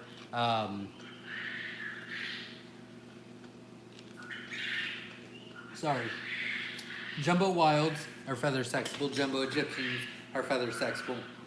Majority of the jumbo white wings are feather sexable. The only jumbo that is not is the whites. Vernon, nope, not talking to me. Not talking to me. How many egg types of colored genes are there, and what are they called? Way too many to be able to do that. We do have, it's not completely updated, I'm missing a couple of colors that we've introduced, but I do have a YouTube video, a slideshow of all the colors and their names, and it's just picture after picture, and it shows a picture of the quail and the name of the quail. You can check that out. I just squeaked, I'm sorry. You can check that out, but there's way too many for me to announce, and my battery's dying, and you guys are probably getting bored. Freezer says, Zach, I am super duper excited. I went to order some live birds from you on Friday, but I'm not sure what the shipping price. Do you have approximate price shipped to Massachusetts? It all completely varies. Depends if you pick 2-day or overnight shipping. Typically maybe 30, 40 bucks to Massachusetts. Typically when you go up north, it gets more expensive. Typically Tennessee, Kentucky, Indiana, even Florida, it's usually 20, 30 bucks for live quail. Right Wolf Acres says, hi from Vermont. How do you win one of your giveaways? I announced the giveaway on a separate video. So last Sunday, 7 p.m. Eastern Standard Time, I announced that I was going to be doing a giveaway and that I would be announcing the details on our YouTube video that I would be doing on Monday or Tuesday. Then on Monday, I did a short 1 to 2 minute video on what you would win if you entered the contest, how to enter the contest, and when I would announce the winner. And that's what I'll do going forward. I will not be doing a contest this week, but I will be in the future, probably within the next 2 weeks. Gary Cotton says, do you send an email when eggs are sent. Yes, we send an email a day or two before we actually ship the eggs. Typically, I like to get the labels ready and the boxes set before the eggs are collected and laid. But yeah, a day or two ahead of time, you will get a shipping notice. My very own homestead says, when will your jumbo wilds and jumbo white hatching eggs be available? Well, the jumbo whites were available this week. They sold out again, so those will be a couple weeks out. The jumbo wilds and the jumbo white wings are going to be available as soon as this video is over. I will be putting them on the website, and I will be putting about 5,000 eggs for sale on the website. They'll still go fast, but there's quite a bit of them. Ken Thusen, I hope I said that correctly, says, hi, from Pearl Land, Texas, hatched first order of Myshire Jumbo Wilds, 41 out of, sorry, 41 out of 50. Thanks for the awesome eggs. That is wonderful. You did most of the work. Congratulations. I will write that down. 41 out of 50 Jumbo Wild. I have seen quite a bit of people text me. I will probably not get to those texts tonight, as once this video is over, it's usually family time, but I will get to them later on Monday. Monday is a very large shipping day and collecting day and blah, blah, blah. And I try to sit down around 4 or 5 o'clock and go through my phone, because it's usually like 40 messages. Verna Young says, heard a hen laying an egg in the background, Zach. Love that sound. Very cool. Not talking to me. Ruben says, hi, Zach. Which ones are your meat jumbo makers? We don't have those meat makers that people have. I don't know. But our jumbo wilds, we have jumbo wilds, jumbo Egyptians, jumbo white wings, and jumbo whites. And I strongly recommend you go to our YouTube channel, Myshire Farm, go to the playlist, go to All About the Colors. I have done a specific video on each one of those about average weight, average egg size, all kinds of stuff. So I would definitely check those out. I think they're interesting. Varma K says, hi, Zach, how much was your starter cage when you used to sell them? I don't remember. 65 comes to mind, but I cannot remember. We haven't sold a starter cage in 2-3 years. I can't remember. I think it was 65. I think it was 65 for the cage, or like 95 with quail. But I could be off. I don't remember. Ken says, how long can hatched eggs be in lockdown before having them removed? Chicks started hatching on day 17, and was removing last few chicks, and think 2 got shrink-wrapped egg as they were hatching. I take them out every 24 hours. Have a game plan with them. If your lockdown incubator is in a different room or different area from your brooder, I strongly recommend you getting a little basket, opening up the incubator real quick, grabbing them out, and putting them in. If you open the incubator and only have the incubator open for maybe 30 seconds, you'll never have a shrink wrap. It's usually because it's open for much longer. So maybe get a game plan with that. I recommend 24 hours, and then I take them out every 24 hours. So if they hatch on day 17, I take what is dry and fluffy, and I take them out on day 18. And then I open it up again on day 19 and take other ones out, and so on and so forth. I know some people take them out in 12 hours. I don't recommend that. I know some people wait 48 hours. I just don't have the heart to do that. I want to give them food and water. I know some people that wait 72 hours, and you can practice and see what works best for you, but I do 24 hours. About moderators. What about moderators?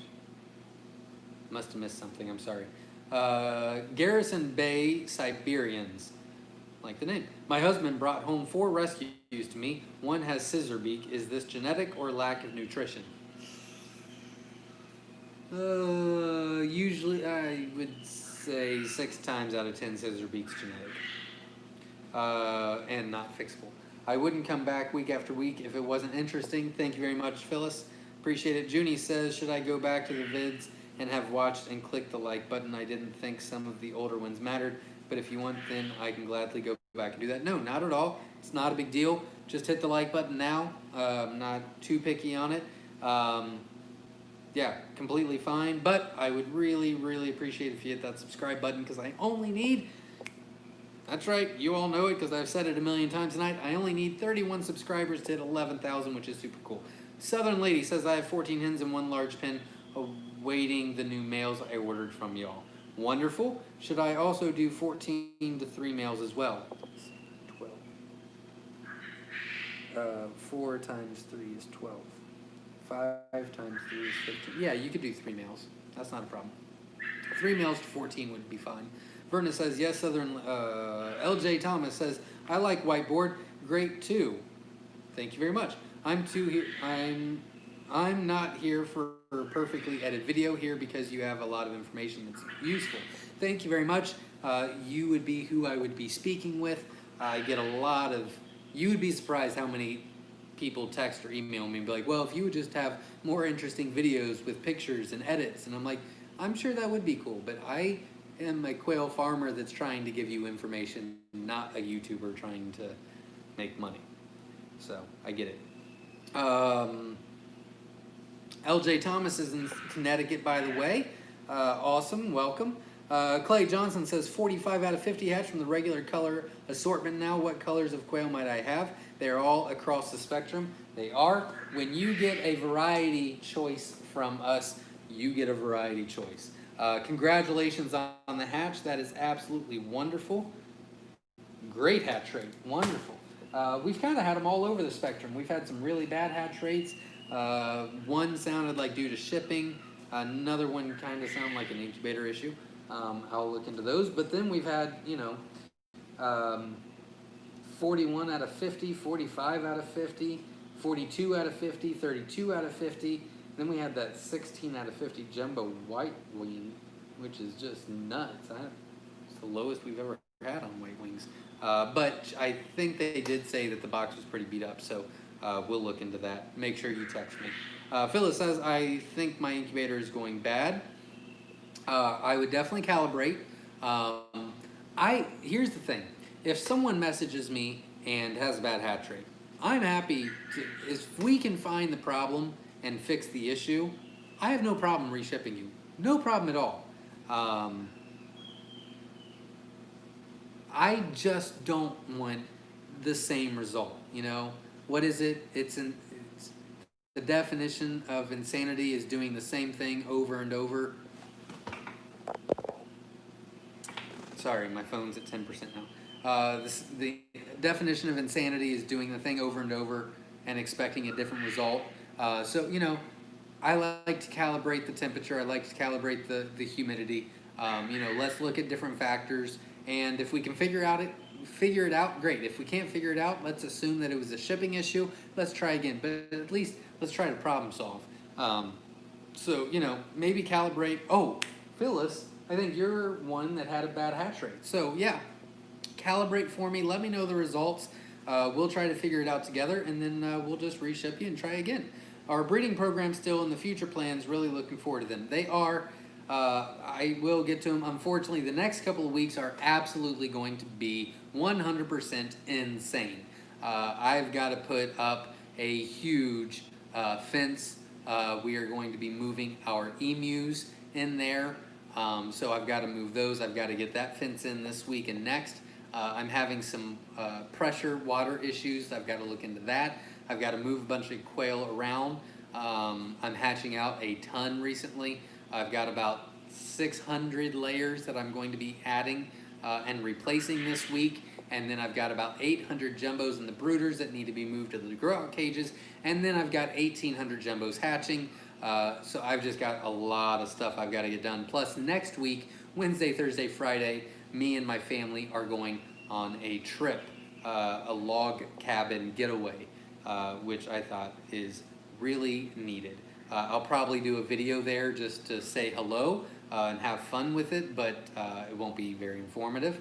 But I'm really excited about it. We have not been able to get away this year. We had plans to go, I think, like in June. I think we were planning on going to New York. I don't remember. It was planned like 2 years ago. And then obviously the COVID thing happened. And no, it was March. We were supposed to go in March. and that obviously fell through because lockdown and all that. So I'm very excited to get away. I might do a video, I'd like to just say hi, but I'm also thinking about literally leaving my phone behind. The rule of thumb is no electronics for Wednesday, Thursday, Friday cabin trip. There's going to be YouTube or hot tub, and there's trails, and we're going to go horseback riding, and there's a pool table at the cabin. I really went all out, and my mom and my grandma are going as well. We're splitting it. There's like 17 beds, so there's going to be a bunch of us. I think some of her family's going, so it's just going to be a great kind of fun getaway. So I'm really excited about that. So anyways, I've got a lot of stuff to get done, but it is on the list, I swear. Usually when it gets cold out, November, December, January, February, March, there's not a lot of stuff we do on the farm. No gardening, no buying more animals, no putting fences in, no building buildings, stuff like that. So I'm hoping to get a lot of that stuff kind of done then. Here's the deal. I am at, oh crap, I'm at 8%. Give me just a second. I'll keep an eye on it. I might be able to get it done. I might have to unplug my microphone to plug in my phone so I don't die to answer the rest of these questions, but I will start going super fast. No more ranting. Gonna order hatching eggs as soon as available. Just getting started raising quail. Number one advice, yes, that's great. Good luck. I would recommend watching the hatching process on our playlist on YouTube and the frequently asked questions. I would definitely recommend that. Get familiar with the process before you start. And read the hatching guide that I send in the box. Rose Gold Ray Heather says, what about doing a color spotlight on the weekly Q&A? That is a wonderful idea. Heather, if you will text me that idea, I don't want to spend the time writing it down, but that's a fantastic idea, and I will try to put something like that together. Gracie Brown from LA, Louisiana? Maybe? I hope. Keithville, welcome. I'm glad you're here. William says, thanks for all the info. Not a problem, thank you. Verna says, quail light just went off. Makes the ruse upset. It does. But they're much quieter now, which is nice. Verna says, can you sell eggs of Facebook if you call them eating eggs? I do auctions on Facebook every week and don't have issues, so yeah, I would assume. Gracie Brown says, if I breed two autumn ambers together, will I get autumn amber? Yes, you will. David Gilmore says, Facebook doesn't allow live animal chick sales at all. And there you go. Quail Ma'am, very cool name. What is the most low maintenance automatic feeding system? Oof, I don't have an automatic feeding system. Sorry. I can't answer that. I apologize. If somebody has that information, you can feel free to tag Quail Ma'am in it and let them know what you do, but I don't have an automatic system. I apologize. We tried an automatic system a long time ago and didn't work very well. Not talking to me. David Gilmore says, Zach, do you use blue shot towels the entire 4 weeks in the brooder? No, we take them we take them out after a week and a half to 2 weeks, depending on the weather, and then they're on the wire. It is a real hazard change, needing to remove water and feed, and it really stinks even changing every day. Yeah. So the blue paper towels we keep in for the first week, we change them again, and then when we change them the second time, we just leave them out. Very good question though. Avery Rose says, any advice on how you built the poop squeegee on your breeder pens? I'm building a new pen for my breeders and want to switch from trays as my business is getting larger. That is great. We got a bunch of supplies at a local mill, and I think Menards as well. Got a bunch of stuff, a bunch of plastic, and stuff like that. And then our actual squeegee was welded together, just a bunch of metal. I've been giving your YouTube channel out of the homesteaders that are just getting started. I hope they come to your channel. I also give Terry's info, just started this March, new myself. That is wonderful. Congratulations. I'm glad you're spreading the word, and I'm glad you're into quail, so that is wonderful. Not talking to me. Coyote 11 Robotics says hello, welcome. Val's Home says it's 159. I got 169 now. That is great. John Freehand says, to stop the water from freezing, put a fish tank heater in the bucket. Not a bad idea at all. That's great. Verna says, Zach is killing it tonight. Thank you. He certainly is, Verna. He needs you as a moderator. As soon as you let me know how to do it, I'll be happy to do that. Yeah, I posted the info form. Perhaps you will see it. Oh, dear God, I missed it. Go ahead and just text me and let me know what to do, and I will do it. Because you being a moderator would be honored. That's a great fit. Great fit. David Gilmore says, Zach, what are the physical differences between a brooding pen and a grow-out pen? Brooding pen and a grow-out pen. The brooder, I would check out our tour on our YouTube channel, but our brooders are long and wide, and they're on wheels. They've got the electric connected to it. Much low, much shorter, much smaller wiring for their feet. They are in trays, so I like to get them out as fast as possible because I hate trays. And the grow out pens are like our colony cages in the main barn. But if you watch our tour, you will see the difference as well. I would go into more, but my battery is dying and I gotta change it. So I apologize, everybody. I'm gonna be moving everything around, so you will no longer see the board, and I will be plugging this in so I can answer the rest of your questions. If somebody could pretty quickly, if you could just let me know if you can still hear me. I can talk a little bit louder. You might have to turn your volume up. Hopefully this will work. But if somebody could tell me if they could hear me real quick before we move on, I would greatly appreciate it. Oh, dear God. Hear you fine. Okay, great. Let me move the entire freaking world around. Sorry, everyone. Oh, dear God. It was at 98% when I started. Of course, I have been talking for a long time. 116 minutes. Good God, what is my problem? I talk too much, guys. Okay, I will try to answer the rest of your questions as quickly as possible. Honest question though, do you think a 275-gallon heater would work for a 100-gallon water tank?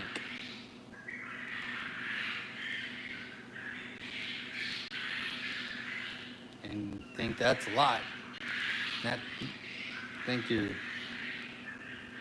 I'm not an expert, but I feel like you could use a lesser. Mother of God. Hey, there's the tape I was looking for. Wonderful. I don't know how I did not see that. I'm going to try to get... I'm sorry, everyone. Now I broke it. Hold on, please. All right, I'm going to move... That's not terrible. It's not great. Okay, I'm going to move on.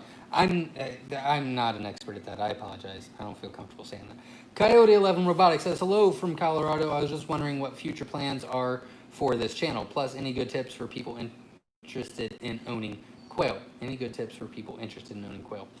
I'm a little confused on the question. Future plans are for this channel.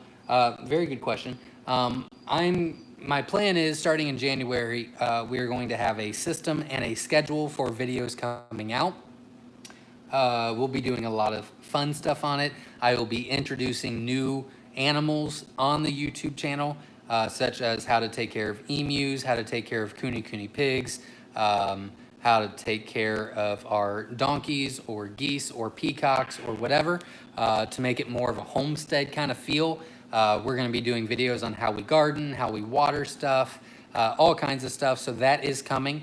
That's another plan. And I am going to, I've already dedicated myself starting next year. Hopefully I can start before that. But I will be starting this next year.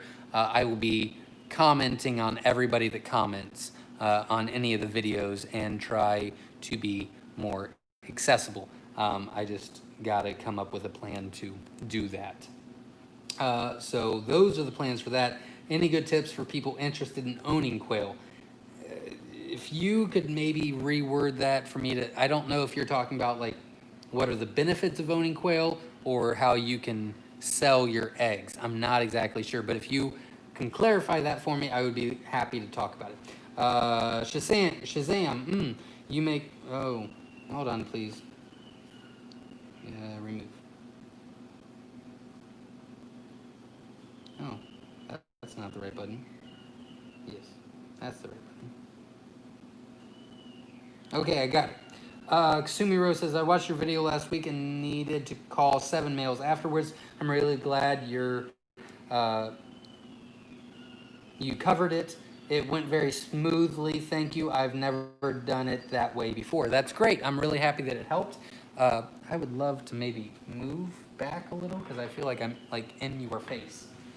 Oh, Jesus. Okay. Oh, yeah. That's more room. I feel much better now. I know you can't see the board as well. I apologize. Hopefully everybody that needed to see it is there. I guess I can try to help a little bit more. That's not too bad. Okay, here we go. That's great. Kasami Rose, I am so happy that worked out. I can't express to you how wonderful it is that helped. Beth said, out of the Italian wild mix hatch of 96 chicks, I got 46 gold, 45 wild, and 5 recessive whites, with 4 with back markings and 1 without. Of the back markings, 2 were gold and the others brown. Interesting. Italian wild mix. So I'm assuming these, Beth, these are the, you hatched, how do I say that? You hatched these out from your own birds that you purchased from other people. Is that correct? Sorry. Myshire Farm eggs 12 out of 25 jumbo wilds. I think we've already discussed yours, but yeah, text me and we'll look into that because that's still pretty low. Junie, nope, not talking to me. Verna says, nope. Billy Bell says, is a Manchurian an Italian male? Is a Manchurian an Italian male? No. Gold Manchurian and Italians are 2 different colors. They're very similar. They're both gold. Gold Manchurians have very little to no markings. Italians have very many markings on its back and on the chest, if it's a hen.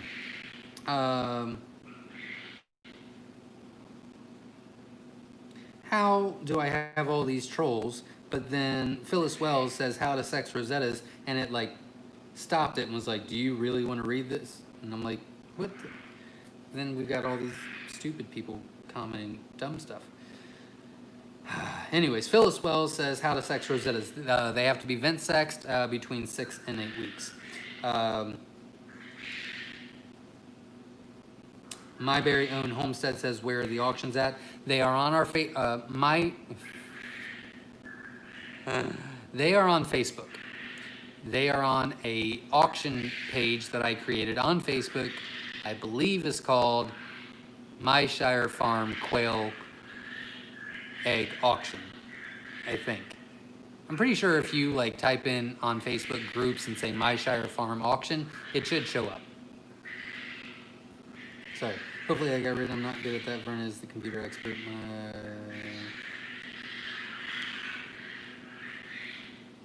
What would you consider to be a research breed? Well, anything could be a research.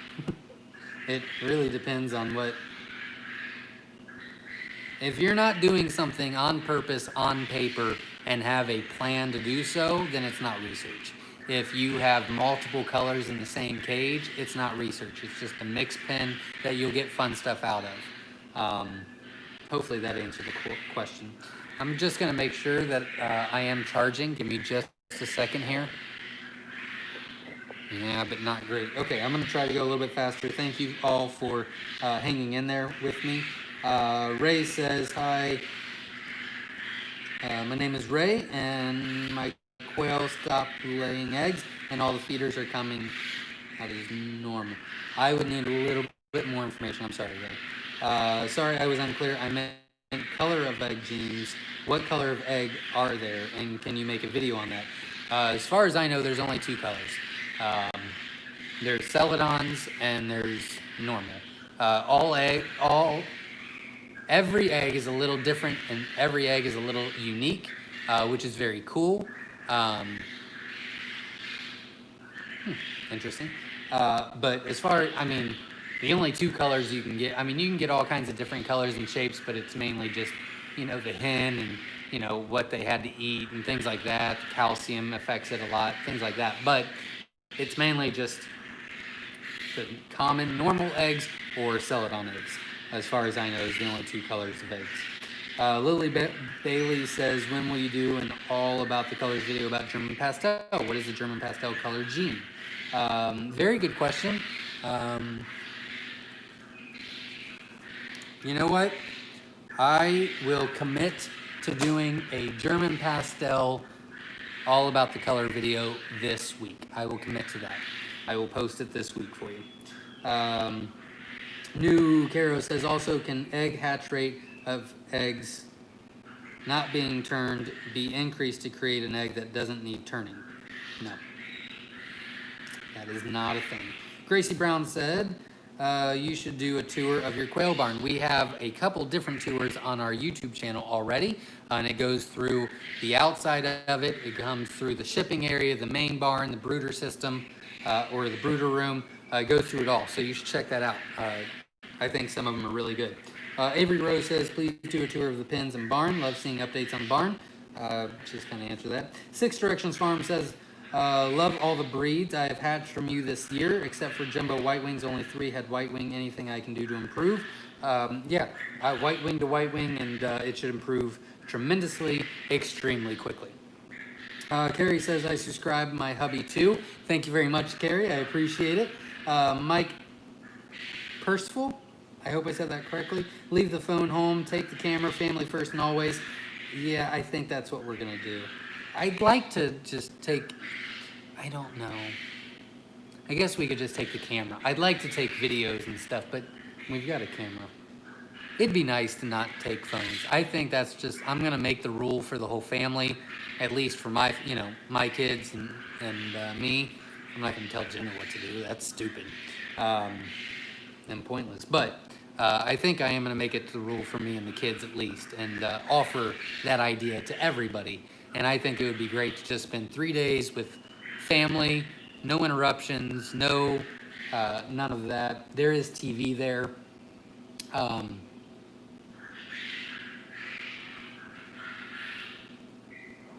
We'll see, because I would like to watch the news. See? No, I can watch the news when I get back. I'll get it filled in. I'm really leaning towards no internet, no phone, no nothing.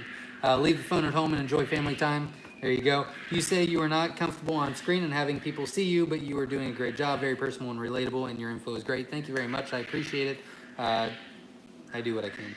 Kurt Stoner says, hello from Central Oklahoma. Sorry, got in late tonight. We're still going. My son will be selling his first 10 live quail this week, hatched from your eggs. His quail business is off and going. That is awesome. Congratulations. That is absolutely wonderful. I hope that he's watching. If he's not, Kurt Stoner, I really hope you let him know that I'm proud of him and he's doing a great job. Quail Ma'am says, how do you avoid toe balling while raising on PVC coated wire? Well, if the poop is on the actual toe, it's usually not wire. It's usually in the brooders what happens with that. If they are getting infected, it's because the wire is too sharp. They're cutting their feet. Infection is setting in. So if they have poop ball toes, then you need to be cleaning out the brooder a little bit sooner. That should fix the issue. Maybe put the water further away, because that's how that happens, is food, poop, and water mixed together. They step in it, and it connects to the foot. If it is the infection, then you can either sand down your wiring, or you could put PVC coated wire on there. And there's some stuff you can spray on to make it smoother, and that should fix the issue as well. Cindy, hello. Verna Young says, I would be honored, Zach. Absolutely. Just tell me what I'm supposed to do. But I think you'd be a great moderator. I think that'd be a great idea. Here you find, yes, I can hear you clearly, loud and clear. Yes, audio. There's a lot of info between those ears. I don't know about that, but I talk a lot. Blah was timed out. Oh, I guess I was just timing out someone. Italian Wild Mix was your bloodline Jumbo Wild over William Foster's Italians. So, I'm sorry. I still need more information, Beth. I guess I'm just not getting it. You ordered Jumbo Wilds from us. You ordered Italians from someone else. You hatched both out and then put them together. Is that my understanding? I'm really sorry. I know this is annoying because you keep explaining it and I keep going, huh? Sorry, I'm sorry. I will wait for that response. Thanks for all the info. Thank you very much, Phyllis Wells, for hanging in there. You've been here for quite a while. I really appreciate that. Do you have a Celadon feed gene carrier? We do have Celadons. I do not sell them. I'm still working on them. If I ever, I don't know. Have you hit 11,000? I am not too sure. I'd have to check on the iPad. I will check before I go though, once the comments are gone. I've only got a couple more comments and then we will head out. I am waiting for Beth Reed to respond. We'll see if she's still here. If she's not, then hopefully she will message me this week and I will get more information and be able to help her. Are you going on 2 hours? How are you still talking? My voice would be gone. It's not feeling amazing, but it's been a great episode and a lot of people joined, so that's great. I would love to moderate also if you have me. Absolutely. I'd like to start with Verna and get some things going, but with everything that I want to do, I would absolutely, in fact, why don't, Verna, why don't you message me or text me? Why don't you text me this week? We'll get you being the moderator immediately. Kasumi Rose, why don't you text me as well? I've got some plans, but I don't really know how to go about it. I would love to be able to get a team, maybe 3 or 4 people together, and we all work together, and mainly just trying to bring better information to everybody, quicker, faster, easier, better, kind of things like that. And I could use some help. So if you would be willing to help, I would absolutely love it. So text me this week and we will get some stuff going. I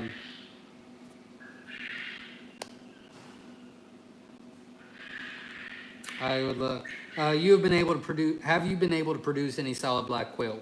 Yes, but not consistently. And our Tibetans are the darkest that we can carry. Our Graufies could have been black, and I chose not to. I chose to go a different route with them. I didn't want it all black. It's kind of boring. I really like the really dark color of the Graufies with that pattern on it. It's very unique. That's what I'm going for. I'm not going for the dark color. I think that Tibetans are super dark. Graufies are still super dark. Rosettas are still super dark. I don't need a black one. So I'm not really, I mean, one day I might start working on it, but I'm not working on it anytime soon. Thank you, Zach, for all the info. You were awesome. Thank you very much. I'm looking forward to the Celadon. LOL. Thanks. Good night. Thank you very much. He's gone, Zach. Okay. Carrie says, how do you decide the price of your hatching eggs? For example, the Egyptian jumbos are more than the jumbo wilds. I don't think they are. They shouldn't be. The jumbo wilds are 60 cents an egg. The jumbo Egyptian should be 50 cents an egg. I'm pretty sure the jumbo wilds are 60 and the jumbo Egyptians are 50 cents. Val says, great idea. Sure, no problem. Yes, I would absolutely love. Val's Homestead, if you're interested at all too, I'd love to get some feedback from you as far as, you know, different country, different mindset, different way that things are done, said. I'd love to pick your brain as well. Faye Mitchang says you could have more than one moderator. Absolutely. I would love to have I'd love to have a group of about 4 or 5 people. We get together, you know, once a month, decide what the goal is, and we just, you know, hammer stuff out and really help people overall in homesteading. That is really my goal, is just to help people in the future, especially with the way the world is going to crap. I would love to be able to encourage and enthuse and have a team to help me do that, and probably do videos themselves and all kinds of stuff. So yeah, I mean, that would be great. I just need someone to tell me how to do it. I mean, I can come up with plans and goals, but as far as the video part and how to, I don't know. But it sounds like we are on the right track, so that's great. Ronald Grove says, I have learned so much from you about raising quail. Thank you very much. I hope it has helped and been a bit beneficial. Beth Reed says, second generation jumbo wild from your birds over Italians hatched from William Foster. Got it. Okay. Why don't you text me? I will give you my thoughts. Long story well, I'll just tell you now. Forget it. Long story short, did you get any whites from the jumbo wilds you hatched out previously? If you did not, then that means that those genes are coming from the Italians, which is not completely unheard of. A little weird, but not completely unheard of. With that being said, if you got some, I'm a little confused on why you're getting so many whites. Whether they have markings or not, you're getting a lot of whites out of those wilds and Italians. I mean, like, more than what you should. So I'm a little confused about that. What I would really like is if you hatch out from them again. I'd love to know what hatches out again, and I could probably tell you for sure what you would need to put together to continue something or to eliminate it or whatever. But I would need at least two hatches to be able to help with that. But very interesting, very interesting. Vernon, yep. Thanks for sharing all your knowledge. Not a problem. I hope it helped. Jay Fox Hunter says hi from Cumberland City, Tennessee. Welcome. Val, you'll be in touch. That is great. Great. Sounds great to me. Wonderful. I have overall homestead knowledge. That is great. I really want to do all that. I will watch the vlog, Zach. I will take notes and send it to you in message. Thank you very much. Ken Taylor says, looking forward to 2020 breeding plan Godzilla over Celadon button quail. Maybe. I think it's too much for you alone to keep up when others know the answers. I don't like to overstep. No, absolutely. I mean, I would love to have a team to do it all. I'd love for Jenna to be on here, but she absolutely will never do videos. She will not be in front of the camera at all.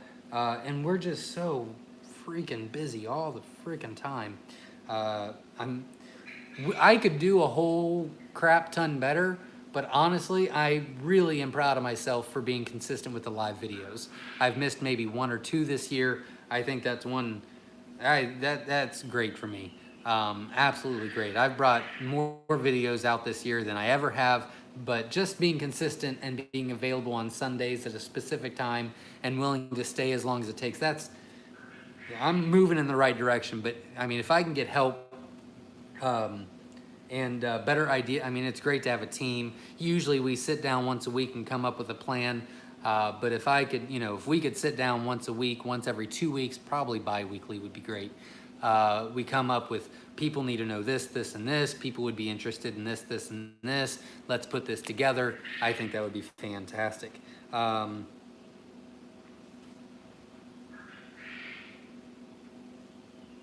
No, these are the first whites I've hatched. That is bizarre, Beth. Very interesting.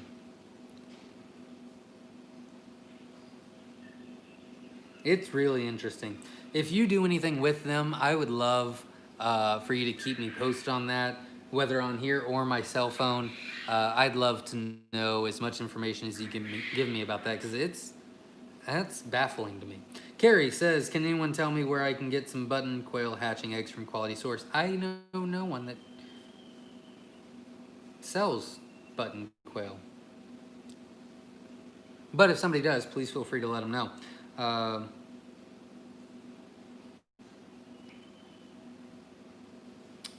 Good meeting play, great. Google meeting plays that. Okay, Google. I've never done it, but we can try. David says, Zach, I'm glad to help with self-reliance. I live off grid at my YT about preparedness has 100. Your YouTube about. Wow, David Gilmore, that's freaking awesome. Yeah, if you want to contact me this week, I'd love to get some tips and tricks from you on how to do that and get more people involved with Coturnix quail. And yeah, I'd love to do some stuff with you. That'd be fantastic. Yeah, feel free to reach out, and I'd love to do that with you. Junie says, I would like to offer my help as well. I have general knowledge, and I have been researching from the small scale aspect since I live in the city and not on a large farm. Absolutely. that is great. Send your subscribers to Myshire Farm YouTube to raise his numbers. You do an incredible job, and so does Thank You. Send me an invite, and I'd like to hear more on the group you wanted to set up. Zach, if you want, send me an email to everyone involved, and I will set it up and schedule it. See, now it's overwhelming for me. But I really would love the help. I appreciate it. I have problems asking for help. So let me get with the team, and let me get with Jenna and Dennis and George and Verna.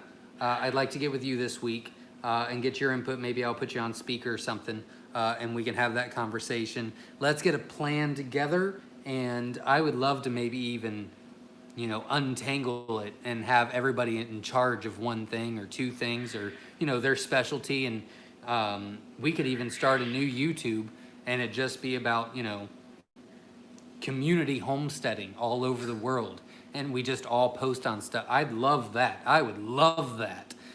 So let's get some plans together. I love it. Have you ever seen a splash color type, Sheldon? Yes, I have. In the SSCs, I had a splash. I've got maybe 4 or 5 of them. Eventually I'll work on it. I really just, it's cool, but I've always had other things in front of it. But yes, there is such a thing as splash.